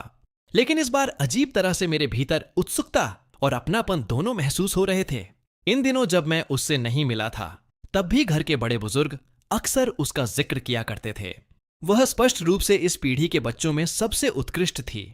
जब भी दादाजी फोन पर मुझसे बात करते, वे हमेशा गुइंग हान की तारीफ करते नहीं थकते थे। मैंने वह ब्रोच निकाला जिसे मैंने खास तौर पर उसके लिए चुना था। फिर आईने के सामने खड़े होकर बार बार अपने पहनावे और रूप को देखा। जब पूरी तरह संतुष्ट हो गया कि कहीं कोई कमी नहीं है, तभी हेलीकॉप्टर से नीचे उतरा। 2 घंटे बाद मेरी 4 दत्तक बहनें और सॉन्ग जिंग नियान भी यूनियन मैनर पहुंच गए। मैनर के खुले मैदान में खड़े वे हेलीकॉप्टर बेहद आकर्षक दिखाई दे रहे थे। जैसे ही वे कार से उतरे, उनकी नजर मुझ पर पड़ी। जोंगयू ने होंठ मोड़कर व्यंग्यपूर्ण मुस्कान दी। जैसा हमने सोचा था, जोंग चेन सचमुच जिंगियन और हमारी शादी बर्बाद करने यहां आ गया है। बाकी तीनों महिलाओं को भी पूरा यकीन था कि मेरा यूनियन मैनर आना पहले से रची गई योजना का हिस्सा था। उनके अनुसार मैं केवल यह दिखावा कर रहा था कि मैं किसी और से शादी करने वाला हूं। असलियत में मैं उन्हें छोड़ ही नहीं पाया था। मैं बस नखरे दिखा रहा था और चाहता था कि वे जिंग नियान के साथ होने वाली शादी रद्द कर दें। सॉन्ग जिंग नियान ने डरे हुए खरगोश की तरह अपने सूट का किनारा पकड़ लिया। उसकी आंखें तुरंत लाल हो गईं। बड़ी बहन, दूसरी बहन, तीसरी बहन, चौथी बहन, क्या शियाओचेन हमारी शादी छीनने आया है? अगर बाद में वह शादी में कोई हंगामा कर दे तो? कौन जानता है कि वह कौन सी नई चाल चलने वाला है। मुझे बहुत डर लग रहा है। मुझे डर है कि मैं आप चारों से शादी ही नहीं कर पाऊंगा। यह सुनते ही आसपास खड़े बाकी लोगों के चेहरे तुरंत बदल गए। सबसे पहले जांगयू ने आगे बढ़कर कहा, चिंता मत करो, आज चाहे आसमान ही क्यों न टूट पड़े, हम फिर भी तुमसे शादी करेंगे। आमतौर पर कम बोलने वाली दूसरी बहन ने भी उसे प्यार से समझाया, हमने पहले ही वादा किया था कि तुम्हें सबसे खास शादी देंगे और हम हमेशा अपना वादा निभाते हैं। कोई भी चीज इसमें बाधा नहीं बन सकती। तीसरी बहन जांग कियान ने मुस्कुराते हुए सॉन्ग जिंग नियान की नाक पर हल्के से उंगली रखी और चुटकी लेते हुए बोली, आज के सबसे हैंडसम दूल्हे को हम कैसे निराश कर सकते हैं। शुरू से अंत तक बड़ी बहन जांग वानू सबसे शांत रही। फिक्र मत करो, शादी का हर इंतजाम पहले से हो चुका है। मैंने लोगों को हर जगह निगरानी रखने के लिए कहा है। मैं किसी भी तरह की गड़बड़ी नहीं होने दूंगी। उसकी दृढ़ बातों ने सॉन्ग जिंग नियान को पूरी तरह आश्वस्त कर दिया। उसके दिल में छिपी हुई संतुष्टि और घमंड फिर से जाग उठा। चारों महिलाओं और सॉन्ग जिंग नियान की शादी यूनियन मैनर के प्रीमियम बैंक्वेट हॉल में आयोजित की गई थी, जो मेरे टॉप टियर बैंक्वेट हॉल के बिल्कुल बगल में था। दोनों हॉल बेहद शानदार थे, लेकिन premium hall top tier hall के सामने फीका पड़ जाता था। कम से कम बीच में बना वह विशाल हीरे जैसा चमकता क्रिस्टल फव्वारा तो वहां था ही नहीं। सॉन्ग जिंग नियान की आंखों में असंतोष की एक झलक उभरी। वह मन ही मन सोचने लगा, मेरी शादी सबसे बेहतरीन हॉल में क्यों नहीं हो सकती। उसने तीसरी बहन जांग कियान की बाह पकड़कर बच्चों की तरह मुंह फुलाया। तीसरी बहन, वह फव्वारा कितना सुंदर है। क्या हमारी शादी उस टॉप टियर बैंक्वेट हॉल में नहीं हो सकती? जांग कियान भी थोड़ी हैरान हुई। उसने बड़ी बहन की ओर देखा। दीदी ने तो सारी तैयारियां की थीं। तर्क के अनुसार तो सब कुछ सर्वोच्च स्तर का होना चाहिए था। फिर हमने टॉप टियर हॉल क्यों नहीं बुक किया? उसने बड़ी बहन की ओर मुड़कर कहा, दीदी, जिंगनियान वहां शादी करना चाहता है, जरा बात करके देखिए। जांग वानू ने हल्के से अपनी कनपट्टी दबाई और समझाया, जब मैंने पहले यूनियन मैनर से संपर्क किया था, तब वहां के प्रभारी ने साफ कहा था कि टॉप टियर बैंक्वेट हॉल आम लोगों के लिए उपलब्ध नहीं है। लेकिन जांग यू हमेशा की तरह अधीर थी। वह तुरंत पास खड़े एक कर्मचारी को खींच कर ले आई और पूछने लगी, क्या हमें टॉप टियर बैंक्वेट हॉल में शिफ्ट किया जा सकता है? जितने भी अतिरिक्त पैसे लगेंगे हम देंगे। कर्मचारी को अचानक खींचे जाने से थोड़ी असहजता हुई, लेकिन उसने जल्दी खुद को संभाल लिया। मिस, मुझे खेद है, लेकिन आपकी बुकिंग बदली नहीं जा सकती। टॉप टियर बैंक्वेट हॉल जनता के लिए खुला नहीं है। यह सुनते ही जांग यू ने बाहर खड़े हेलीकॉप्टरों की ओर देखा। उसे यकीन था कि मैंने ही किसी तरह वह हॉल किराए पर लिया होगा। वह तिरस्कार से हंस पड़ी। ये मत कहो कि वह जनता के लिए खुला नहीं है। क्या अभी किसी बाहरी व्यक्ति को किराए पर नहीं दिया गया? अपने बॉस से कहो, आज की शादी के लिए हम 10 गुना कीमत देंगे, लेकिन शादी उसी टॉप टियर बैंक्वेट हॉल में होगी। इतना कहकर उसने कर्मचारी की सहमति का इंतजार तक नहीं किया। वह सीधे सोंग जिंग नियान का हाथ पकड़कर टॉप टियर बैंक्वेट हॉल के प्रवेश द्वार की ओर बढ़ गई। लेकिन जैसे ही वे अंदर जाने वाले थे, सुरक्षा गार्डों ने उन्हें रोक लिया। माफ कीजिए मिस, आपके पास निमंत्रण पत्र नहीं है, इसलिए आप अंदर नहीं जा सकती। जांग यू का गुस्सा तुरंत भड़क उठा। यकीन करो या ना करो, मैं सिर्फ एक फोन कॉल करूंगी और अंदर के लोग खुद मुझे बुलाने आ जाएंगे। उसी क्षण ड्रेसिंग रूम का दरवाजा खुला और मैं बाहर निकल आया। मैंने शांत लेकिन ठंडे स्वर में कहा, यह मेरी शादी का स्थल है, कोई ऐसी जगह नहीं जहां कोई भी आवारा आकर घुस जाए। हेलीकॉप्टर से उतरने के बाद मुझे सीधे ड्रेसिंग रूम में ले जाया गया था। इस समय मैं विशेष रूप से तैयार करवाए गए कस्टम सूट में था। मेरी शर्ट और पैंट एकदम सलीके से व्यवस्थित थीं। गले तक बंद बटन भी मेरे भीतर झलक रही शाही गरिमा को छिपा नहीं पा रहे थे। मैं किसी मध्ययुगीन राजकुमार की तरह दिखाई दे रहा था। जैसे ही चारों महिलाओं ने मुझे देखा, जांग यू अपना गुस्सा तक भूल गई। उसकी आंखों में एक अजीब और गहरा भाव उभरने लगा। बाकी तीनों, जो जल्दी जल्दी वहां पहुंची थीं, भी कुछ क्षणों के लिए ठिठक गईं। सूट में मुझे देखकर वे सब मेरी ओर टकटकी लगाए देखने लगीं। उनकी निगाहें गहरी थीं, इतनी गहरी कि उनमें छिपी चाहत और आकर्षण साफ दिखाई दे रहा था। जांग कियान सबसे पहले आगे बढ़ी। वह मेरा हाथ पकड़ना चाहती थी, लेकिन उसके पास खड़े सुरक्षा गार्ड ने उसे रोक दिया। वह लगातार मुझे देखती रही। उसका गला अनायास हिल गया। जब उसने बोलना शुरू किया तो उसकी आवाज पहले से कुछ भारी हो चुकी थी। श्याओ चेन, अब जिद करना बंद करो। आज हम सिर्फ जिंगेन के साथ शादी का समारोह कर रहे हैं, कानूनी रूप से विवाह पंजीकरण नहीं करवा रहे। ये टॉप टियर बैंक्वेट हॉल जिंग नियान को दे दो, और हम वेइबो वाली घटना की बात दोबारा कभी नहीं उठाएंगे। दूसरी बहन भी आगे आ गई। मुझे देखते समय उसकी आंखों में पहले से कहीं अधिक कोमलता थी। हाँ बिल्कुल, बस ये हॉल जिंगेन को दे दो, फिर हम मान लेंगे कि पहले जो कुछ हुआ था वह कभी हुआ ही नहीं। हमारा परिवार फिर पहले की तरह खुशी खुशी साथ रह सकता है। यहां तक कि हमेशा ठंडी और भावहीन रहने वाली बड़ी बहन जांग वानू की आंखों में भी अनजाने में एक अलग चमक उभर आई थी। जिस चाहत को वह खुद भी महसूस नहीं कर पा रही थी, वह उसकी निगाहों में साफ दिखाई दे रही थी। उसकी आवाज भी पहले से कुछ भारी हो गई। इन दिनों तुमने काफी हंगामा कर लिया है, अब समझदार बनो। पहले घर वापस चले जाओ। जब हमारी और जिंगेन की शादी पूरी हो जाएगी, तब हम सब वापस आकर तुम्हारे साथ रहेंगे। मैंने सामने खड़े लोगों को देखा। मेरे होठों पर व्यंग्य भरी मुस्कान उभर आई। इतना सब होने के बाद भी उन्होंने मेरी किसी बात को गंभीरता से नहीं लिया था। वे अब भी यही सोच रहे थे कि मैं सिर्फ नाराज होकर नाटक कर रहा हूं। लेकिन अब मुझे इसकी कोई परवाह नहीं थी।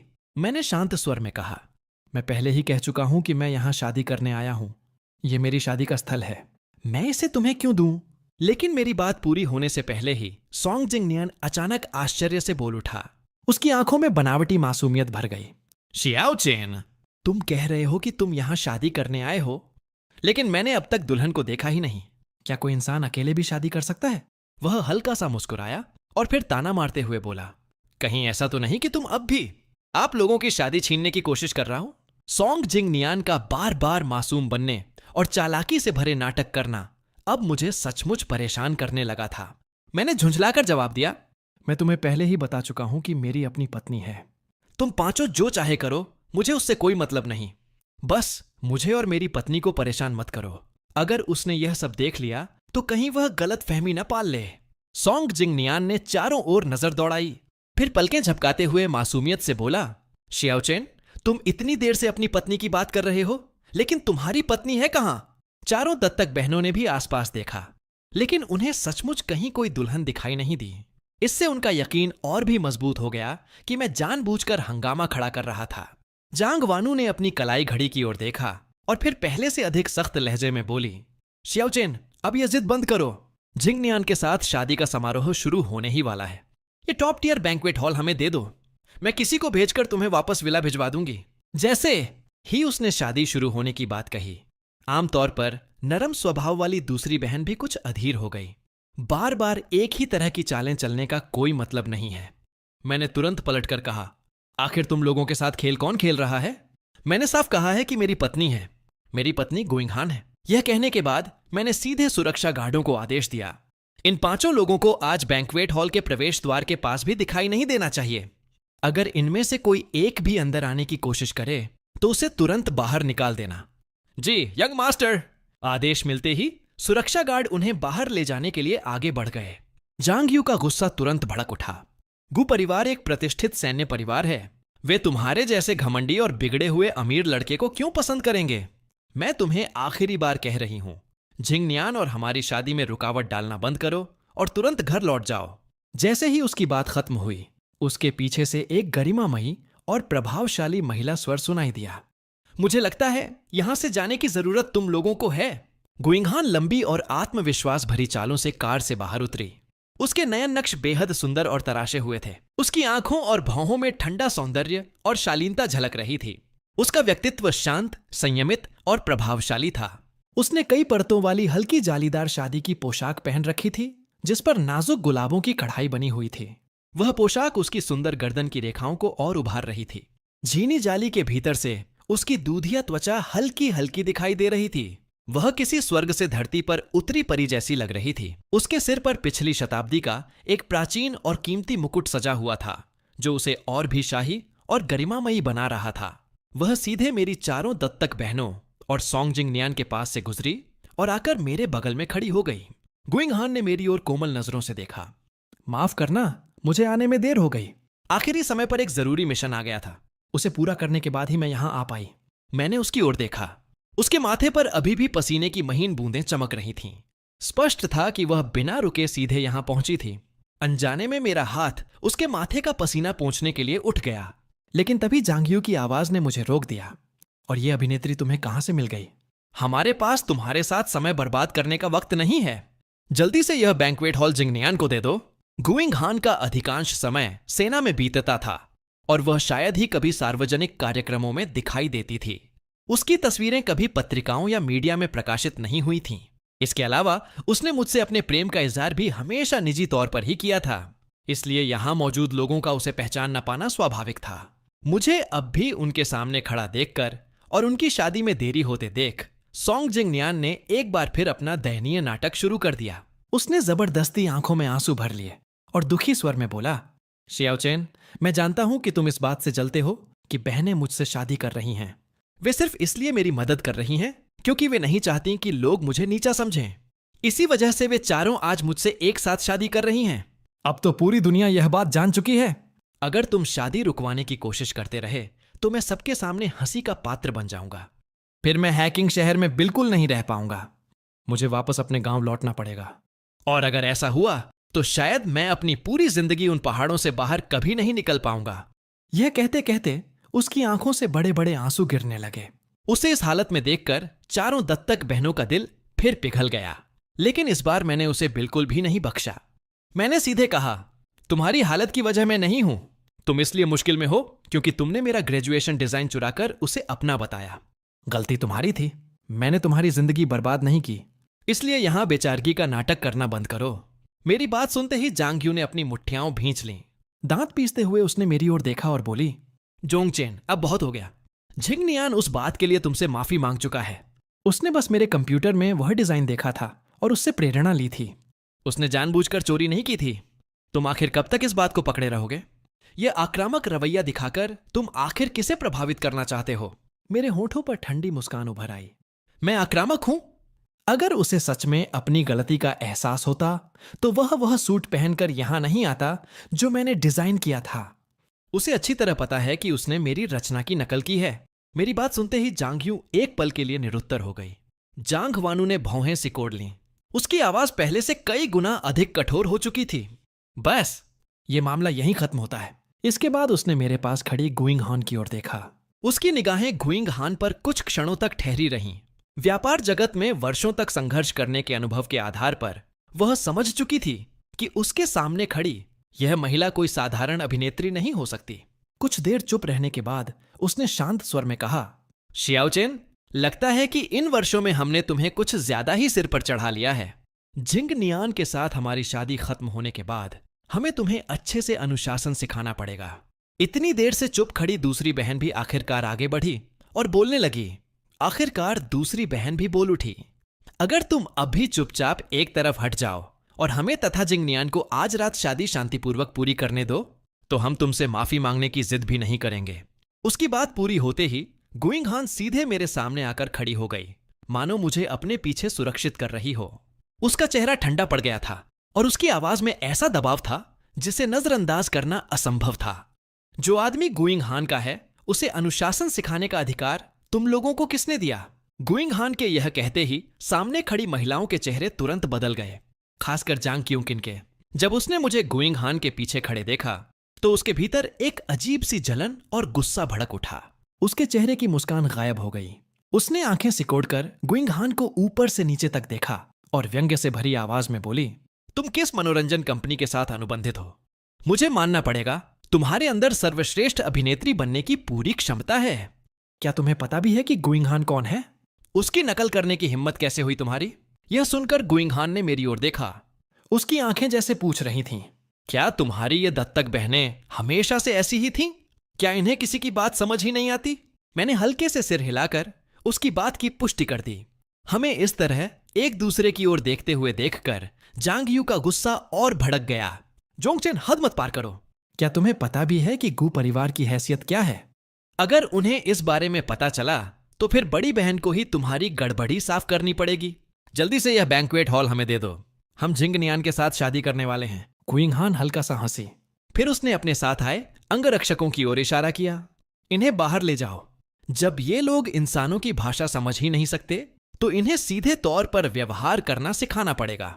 इन पांचों को रिसोर्ट से बाहर निकालो और आज के बाद गु परिवार की किसी भी संपत्ति में इनके प्रवेश पर प्रतिबंध लगा दो। तभी उन पांचों की नजर पहली बार उसके पीछे खड़े अंगरक्षकों पर गई। वे रिसोर्ट के साधारण सुरक्षा गार्डों जैसे बिल्कुल नहीं थे। हर एक का शरीर बेहद मजबूत था और उनके व्यक्तित्व से साफ झलक रहा था कि वे सैन्य पृष्ठभूमि से जुड़े हुए लोग हैं। जांग यू कुछ और कहना चाहती थी, लेकिन तभी जांग वानू ने उसे डांट दिया, चुप रहो। फिर जांग वानू ने सिर उठाकर सीधे गुइंग हान की आंखों में देखा। उन गहरी आंखों में छिपी शक्ति और उसके पूरे व्यक्तित्व से निकलता दबदबा एक ही बात कह रहा था। उनके सामने खड़ी महिला शायद सचमुच गुइंग हान ही थी। इससे पहले कि अंगरक्षक उन्हें जबरदस्ती बाहर निकालते, उसने समझौता करना बेहतर समझा। हमें यह बैंक्वेट हॉल नहीं चाहिए। हम अपने पुराने हॉल में वापस जाकर वहीं शादी करेंगे। तुम चाहे जो भी हो, तुम्हें जांग परिवार की हैसियत के बारे में पता ही होगा। हमारे दोनों परिवार हमेशा से सहयोग करते आए हैं। बात को इतना बदसूरत बनाना किसी के लिए भी अच्छा नहीं होगा। जैसा कि एक अनुभवी व्यवसायी से उम्मीद की जाती है, जांग वानू अच्छी तरह जानती थी कि लोगों को कैसे प्रभावित किया जाता है, लेकिन गुइंग हान ने उसकी बातों पर जरा भी ध्यान नहीं दिया। उसकी भौहों में ठंडापन साफ झलक रहा था। वह तीखे स्वर में बोली, अगर मुझे सही याद है तो तुम लोग सिर्फ दादाजी द्वारा गोद ली गई थीं। तुम असली उत्तराधिकारी नहीं हो। जोंग परिवार के सहारे के बिना तुम्हारी कोई पहचान नहीं है। अगर दादाजी को पता चल जाए कि तुम उनके अपने पोते के साथ ऐसा व्यवहार करती हो तो शायद वे बहुत पहले ही तुम्हें घर से निकाल चुके होते। मेरे धैर्य की सीमा खत्म होने से पहले यहां से निकल जाओ। तुम लोगों का यहां कोई स्वागत नहीं है। गुइंग हान के शब्द सीधे उनकी सबसे कमजोर नस पर जाकर लगे। उन सभी के चेहरे एक पल में सख्त हो गए, लेकिन स्पष्ट था कि वे इतनी आसानी से जाना नहीं चाहती थीं। हर किसी की मुट्ठियां कसकर बंध गईं। फिर भी पहले की तरह उनमें से कोई भी गुइंग हान को चुनौती देने की हिम्मत नहीं कर पाया। किसी न किसी स्तर पर वे सभी उसके व्यक्तित्व से निकलने वाले उस भयावह दबाव को महसूस कर चुकी थीं और बड़ी बहन की चेतावनी के बाद वे केवल गुस्से से गुइंग हान को घूर सकती थीं। जांग वानू हमेशा शांत रहती थी, लेकिन इस समय वह सचमुच क्रोधित थी, मानो किसी ने उसकी सबसे संवेदनशील जगह पर चोट कर दी हो। उसने ठंडी आवाज में कहा, हम जा सकते हैं, लेकिन शियाओचेन हमारे साथ जाएगा? हम उसकी मंगेतर हैं। हम उसे किसी दूसरी औरत के साथ नहीं छोड़ सकते। गुइंग हान की भौहें हल्की सी सिकुड़ गईं। उसके चेहरे पर एक तीखी धार उभर आई। उसका पूरा व्यक्तित्व एक ऐसी शासक की तरह लग रहा था जिसे कोई चुनौती नहीं दे सकता। जांग वानू उसकी आंखों में देखती रही। उसकी आंखों में जिद साफ दिखाई दे रही थी। दोनों में से कोई भी पीछे हटने को तैयार नहीं था। गुइंग हान ने ठंडे स्वर में कहा, तुम्हें यह विश्वास किसने दिला दिया कि तुम शियाओचेन की मंगेतर हो? आज मेरी और शियाओचेन की शादी है। आज के बाद वह सिर्फ गुइंग हान का होगा और तुम लोगों से उसका कोई संबंध नहीं रहेगा। इतना कहकर उसने सीधे हाथ उठा दिया। उसके आदेश पर लोग उन 5 मुसीबतों को पकड़कर बाहर ले जाने के लिए आगे बढ़ गए। लेकिन अचानक उसे जैसे कुछ याद आया। अपने नए पति के सामने खुद का इतना कठोर और निर्दयी रूप दिखाना उसे थोड़ा असहज कर गया। वह मेरी ओर मुड़ी और सिर झुकाकर मेरी आंखों में देखने लगी। जब उसने फिर बात की तो उसकी आवाज पहले की तुलना में बहुत नरम हो चुकी थी। शियाओचेन, क्या तुम मेरे इस रूप से डर गए हो? गुइंग हान का जन्म गु परिवार जैसे शक्तिशाली घराने में हुआ था। ऐसे परिवार में मजबूती से खड़े रहने के लिए व्यक्ति को कठोर तरीके भी सीखने पड़ते हैं। बस वह कभी नहीं चाहती थी कि मैं उसका यह पक्ष देखूं। मैंने सिर उठाकर उसकी आंखों में देखा। मेरी नजरों में केवल सच्चाई थी। नहीं, बल्कि मुझे तो तुम्हारा धन्यवाद करना चाहिए। तुमने मेरी कई बड़ी परेशानियां एक ही बार में हल कर दी। मेरी बात सुनते ही गुइंग हान ने राहत की सांस ली। वह पहले से ही मेरी और उन यांग बहनों के बीच के रिश्ते के बारे में जानती थी। उसे यह भी पता था कि पहले उन्हीं में से किसी एक को मेरी मंगेतर बनना था। वह हमेशा सोचती थी कि वे बहनें मेरा बहुत ख्याल रखती हैं। लेकिन आज जो कुछ उसने देखा, उसके बाद उसे समझ आ गया कि मैंने इतने वर्षों में कितना कुछ सहा था। गुइंग हान की कोमल नजरें लगातार मुझ पर टिकी रहीं। उसकी आंखों में दृढ़ता और अपनापन दोनों थे। उस तरह लगातार देखे जाने पर मुझे थोड़ी शर्म आने लगी। मेरे गाल हल्के हल्के लाल हो गए। यह देखकर वह मुस्कुराई। फिर उसने सावधानी से लपेटा हुआ क्योनी केक का एक टुकड़ा निकाला और मेरी हथेली पर रख दिया। इतनी देर से इंतजार कर रहे हो? तुम्हें भूख लगी होगी, पहले कुछ खा लो ताकि पेट भर जाए। उसकी चिंता और स्नेह में मैं पूरी तरह डूबता जा रहा था। मैं पूरी तरह गुइंग हान के स्नेह और कोमलता में डूब चुका था। मुझे ऐसा लग रहा था मानो मेरा पूरा शरीर हल्का हो गया हो और मैं हवा में तैर रहा हूं। अनजाने में मैंने क्योनी केक का पैकेट खोला और एक कौर खा लिया। केक बेहद मुलायम था। उसमें हल्की सी मिठास थी जो बिल्कुल भी ज्यादा नहीं लग रही थी। स्वाद इतना अच्छा था कि मैं अनायास मुस्कुरा उठा। आधा केक खाने के बाद अचानक मुझे कुछ याद आया। मैंने अपने बैग से वह ब्रोच निकाला जिसे मैंने बहुत पहले से उसके लिए तैयार करके रखा था। जब मैंने वह उसे दिया तो शर्म के कारण उसकी आंखों में देखने की हिम्मत तक नहीं हुई। मैंने धीरे से कहा, यह तुम्हारे लिए मैंने एक उपहार चुना था। हालांकि यह हमारी पहली मुलाकात नहीं है, फिर भी मैं तुम्हें कुछ देना चाहता था। इसे चुनने में मैंने बहुत समय लगाया था। मुझे नहीं पता कि तुम्हें यह पसंद आएगा या नहीं। गुइंग हान ने बिना झिझक उपहार स्वीकार कर लिया। उसने मुस्कुराती आंखों से मेरी ओर देखा और बेहद नरम स्वर में कहा, मुझे बहुत पसंद आया। तुम्हारी दी हुई कोई भी चीज मुझे पसंद आएगी। उसे बिल्कुल उम्मीद नहीं थी कि उसका पति इतना प्यारा और शर्मीला होगा। एक पल के लिए उसका मन हुआ कि मेरे गाल खींचकर प्यार करे, लेकिन उसने खुद को रोक लिया। उसे डर था कि कहीं मैं घबरा ना जाऊं। जिस दिन उसने मुझे पहली बार देखा था, उसी दिन उसने मन ही मन तय कर लिया था कि वह मुझसे ही शादी करेगी। लेकिन बाद में पारिवारिक जिम्मेदारियों और परिस्थितियों की वजह से वह हमेशा मेरे साथ नहीं रह पाई। इसी कारण वह मेरे बड़े होने के कई सालों की यादों का हिस्सा नहीं बन सकी। गुइंग हान ने मन ही मन एक संकल्प लिया। अब से वह मुझे दोगुना प्यार देगी और उन सभी खोए हुए वर्षों की भरपाई करेगी। दादाजी की तबीयत ठीक नहीं थी, इसलिए मैंने उन्हें अस्पताल से निकलकर शादी में आने की अनुमति नहीं दी। गुइंग हान भी नहीं चाहती थी कि मुझ पर किसी तरह का दबाव पड़े, इसलिए उसने परिवार के केवल कुछ बुजुर्गों को ही आमंत्रित किया था। शादी का समारोह बहुत सादा और शांतिपूर्ण रहा। समारोह समाप्त होने के बाद मैं उसके साथ सैन्य क्षेत्र के पारिवारिक आवास में लौट आया। गुइंग हान ने हमारे नए घर को बहुत खूबसूरती से सजाया था। यहां तक कि मेरे लिए चप्पलें, टूथब्रश और तौलिए भी पहले से तैयार रखे गए थे। हालांकि विला की तुलना में सैन्य क्षेत्र का वातावरण थोड़ा साधारण था। गुइंग हान ने मेरी ओर देखते हुए कहा, असल में मैं सोच रही थी कि तुम्हें शहर वाले विला में रहने दूं, लेकिन गु परिवार के रिश्ते बहुत जटिल हैं। मैं नहीं चाहती थी कि तुम वहां अकेले रहो और उन लोगों का सामना करो। इसीलिए मैं तुम्हें अपने साथ सैन्य क्षेत्र में ले आई।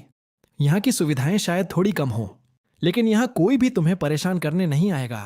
तुम शांति से वह सब कर सकोगे जो तुम्हें पसंद है। इतना कहकर उसने प्यार से मेरे सिर पर हाथ फेरा। आज तुम भी बहुत थक गए हो, नहा धोकर जल्दी आराम कर लेते हैं। उसकी बात सुनते ही मेरा चेहरा गर्म हो गया। मेरे मन में अचानक एक सवाल कौंधा, क्या आज रात हम एक ही बिस्तर पर सोएंगे या अलग अलग? हल्की रोशनी में मेरे गालों की लाली साफ दिखाई दे रही थी। मैं किसी नशे में डूबे व्यक्ति जैसा लग रहा था। गुइंग हान एक कदम और करीब आ गई। हमारे बीच की दूरी अचानक बहुत कम हो गई। वह हल्का सा पंजों के बल उठी। उसकी गर्म सांसें मेरे कानों को छू गईं। वह मुस्कुराई और धीमे स्वर में बोली, तो शियाओचेन क्या चाहता है? एक ही बिस्तर पर सोना या अलग अलग कमरों में? इस समय की गुइंगहान दिन वाली गंभीर और प्रभावशाली महिला से बिल्कुल अलग थी। उसकी आवाज में हल्का सा आकर्षण और शरारत घुली हुई थी। उसके शरीर से आती साफ और सुखद खुशबू ने मुझे पूरी तरह घेर लिया। मेरा दिमाग एकदम खाली हो गया। मैं ठीक से सोच भी नहीं पा रहा था। लेकिन मेरे जवाब देने से पहले ही गुइंगहान संयम के साथ एक कदम पीछे हट गई। इस फ्लैट में 2 बेडरूम हैं। तुम मास्टर बेडरूम में सोओगे, मैं गेस्ट रूम में सो जाऊंगी। वास्तव में अब हम पति पत्नी बन चुके थे। एक ही कमरे में सोना बिल्कुल स्वाभाविक बात थी। लेकिन हमारा आपसी परिचय अभी बहुत गहरा नहीं था। मैं सचमुच अभी इसके लिए मानसिक रूप से तैयार नहीं था। गुइंगहान ने मेरी घबराहट साफ महसूस कर ली थी, इसलिए उसने मुझे किसी भी तरह असहज नहीं किया।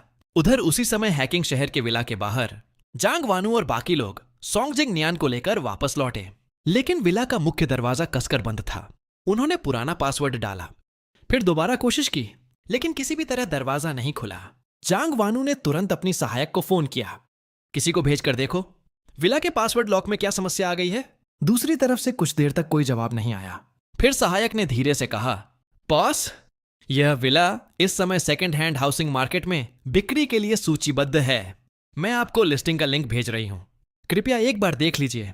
यह सुनते ही जांग वानू का चेहरा काला पड़ गया। उसने तुरंत लिंक खोला और जो विला बिक्री के लिए सूचीबद्ध था वह वही घर था जिसमें वे सभी रहते थे। दूसरी बहन को कुछ गड़बड़ महसूस हुई। वह पास आकर बोली, दीदी क्या हुआ? जांग वानू ने गहरी भौहें सिकोड़ लीं। यह घर शियाओचेन ने इसे सेकंड हैंड मार्केट में बेचने के लिए डाल दिया है। यह खबर सुनते ही सबके चेहरे बदल गए। आज शादी के स्थल पर उस प्रभावशाली महिला का अचानक प्रकट होना और अब विला का बिक्री के लिए सूचीबद्ध होना, इन दोनों घटनाओं ने उन्हें एक सच्चाई का एहसास करा दिया। मैं उनसे मजाक नहीं कर रहा था। मैं सचमुच उन्हें छोड़कर जा चुका था। चारों महिलाओं ने एक दूसरे की ओर देखा। हर किसी की आंखों में बेचैनी और घबराहट साफ दिखाई दे रही थी। उन्होंने कभी कल्पना भी नहीं की थी कि मैं वास्तव में उनसे दूर चला जाऊंगा। पहले जब भी वे हल्के फुल्के अंदाज में मेरे प्रति स्नेह दिखाती थीं, मैं तुरंत शर्म से लाल हो जाता था। मैं पूरे दिल से उनसे शादी करना चाहता था। यहां तक कि मैं इस बात को लेकर परेशान रहता था कि चारों में से किसे चुनूं। चारों बहनों ने तो आपस में यह वादा भी किया था कि चाहे मैं किसी एक को चुनूं, वे सभी बहनें पहले की तरह एकजुट रहेंगी और इससे उनके रिश्ते पर कोई असर नहीं पड़ेगा। लेकिन अब मैंने उन चारों को ही पीछे छोड़ दिया था और किसी दूसरी महिला को चुन लिया था। उन्हें अचानक याद आया, पिछले 1 महीने से मैं लगातार कह रहा था कि मेरी पत्नी है। तब वे सब इसे झूठ समझती रही थीं। लेकिन अब उन्हें एहसास हुआ कि मैं शुरू से सच बोल रहा था। 1 महीने पहले से ही मैं उनसे दूर जाने की योजना पहले ही बना चुका था। यह बात आखिरकार जांग्यू के भी समझ में आ गई। उसने घबराए हुए स्वर में पूछा, बड़ी बहन, क्या शांग चेन सचमुच हमें छोड़कर किसी और से शादी करने जा रहा है? और क्या आज वह महिला सच में गुइंगहान थी? यूनियन मैनर से लौटने के बाद जांग वानू ने तुरंत आज की लाइव स्ट्रीम की रिकॉर्डिंग निकलवाई। उसने पूरी घटना को फिर से ध्यान से देखा। ऐसा दृश्य शायद केवल सेना ही आयोजित कर सकती थी, और जो व्यक्ति उन चारों के साथ उस तरह का व्यवहार करने की हिम्मत रखता हो बिना किसी परिणाम की परवाह किए, वह केवल गुइंगहान ही हो सकती थी। कुछ क्षणों की चुप्पी के बाद जांग वानू ने धीरे से सिर हिला दिया। यह देखकर चारों महिलाओं के चेहरे एकदम फीके पड़ गए। अगर कोई और महिला होती तो उन्हें अब भी पूरा विश्वास था कि वे मुझे वापस अपनी ओर खींच सकती थीं। लेकिन अगर वह गुइंगहान थी तो मामला बिल्कुल अलग था। चारों के दिलों में बेचैनी और घुटन भर गई, लेकिन वे समझ नहीं पा रही थीं कि उस पीड़ा को कैसे बाहर निकालें। उधर उनके पास खड़ा सोंगजिंग नियान अंदर ही अंदर बेहद राहत महसूस कर रहा था। अगर जोंग चेन सचमुच शादी कर चुका है तो अब ये चारों महिलाएं मेरे लिए ही बचेंगी, उसने मन ही मन सोचा। हालांकि आज की शादी पूरी नहीं हो पाई थी, लेकिन आगे भी वे पांचों एक ही घर में रहने वाले थे।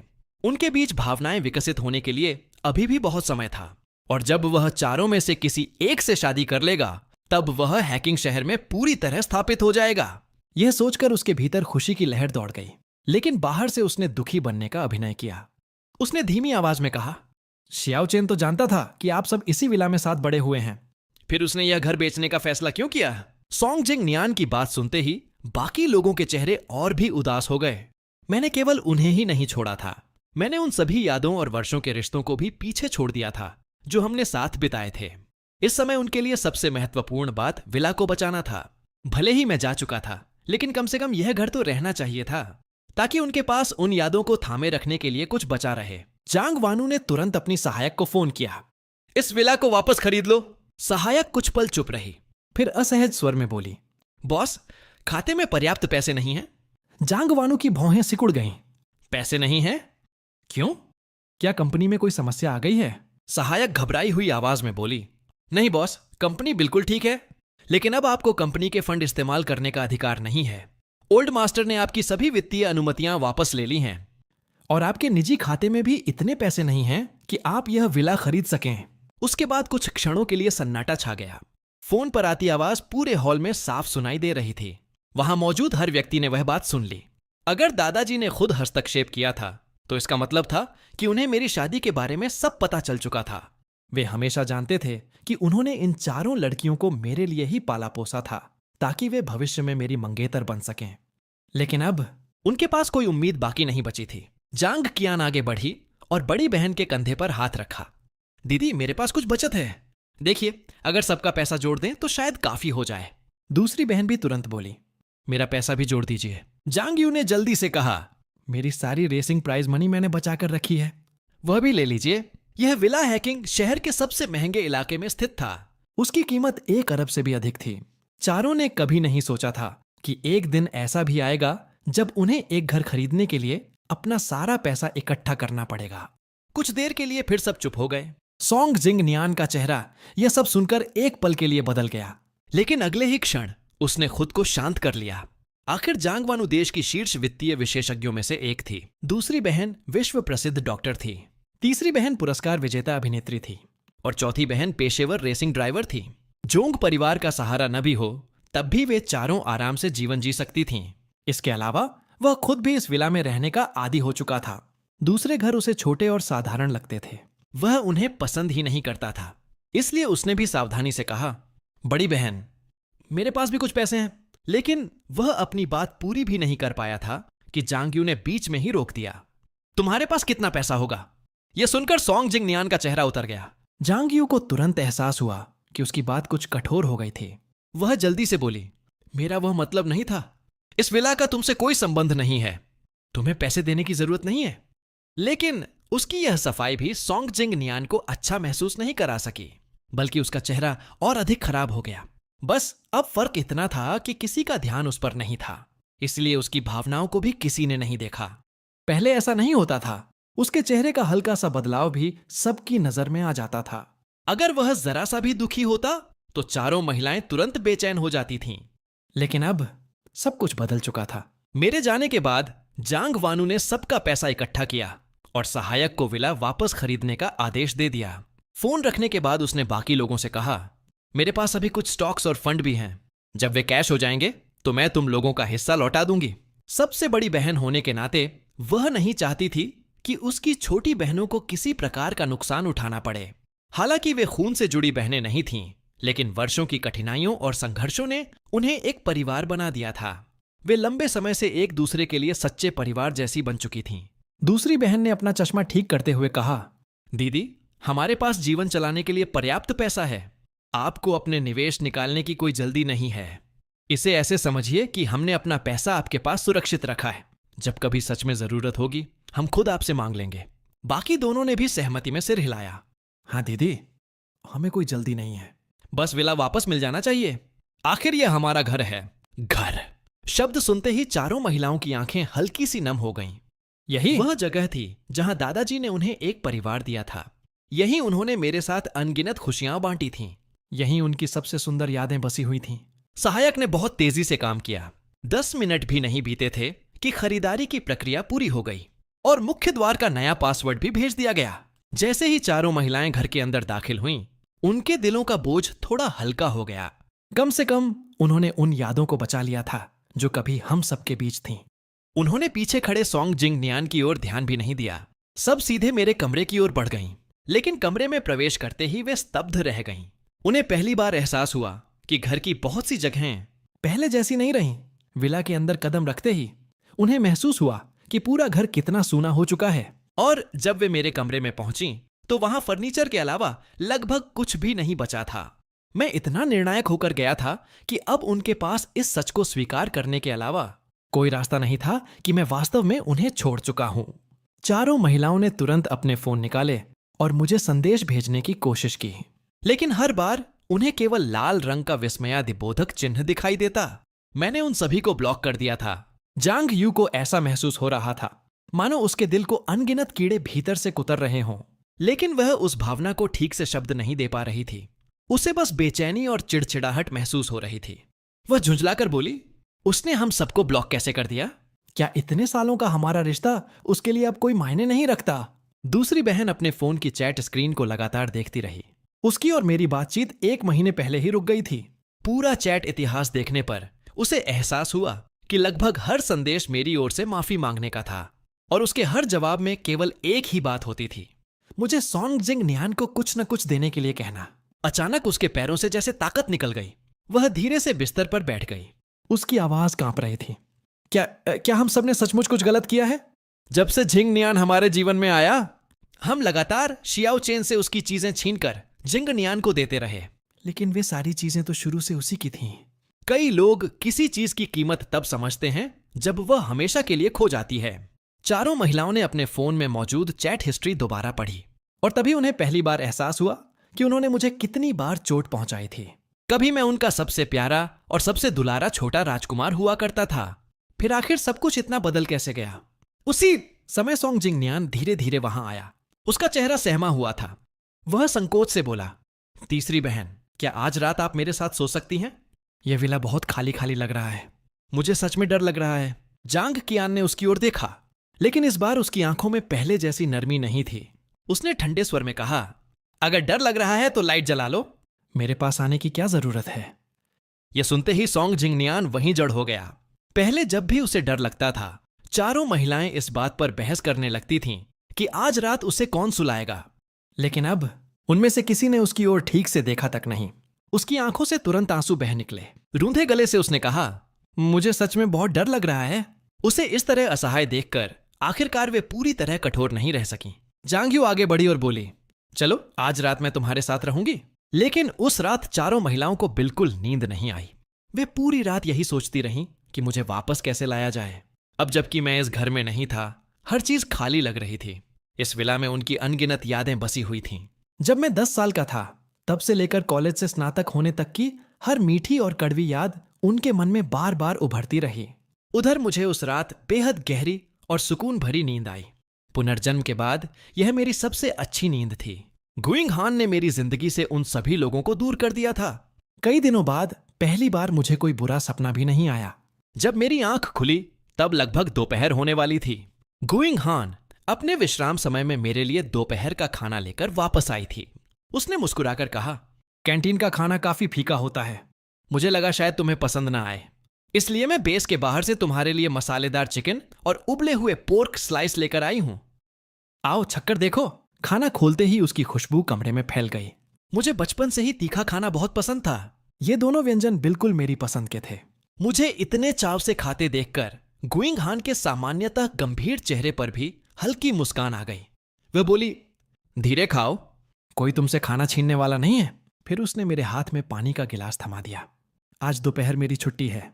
चलो हम दोनों साथ में दादाजी से मिलने गु परिवार के नर्सिंग होम चलते हैं। मैंने तुरंत सिर हिलाकर हामी भर दी।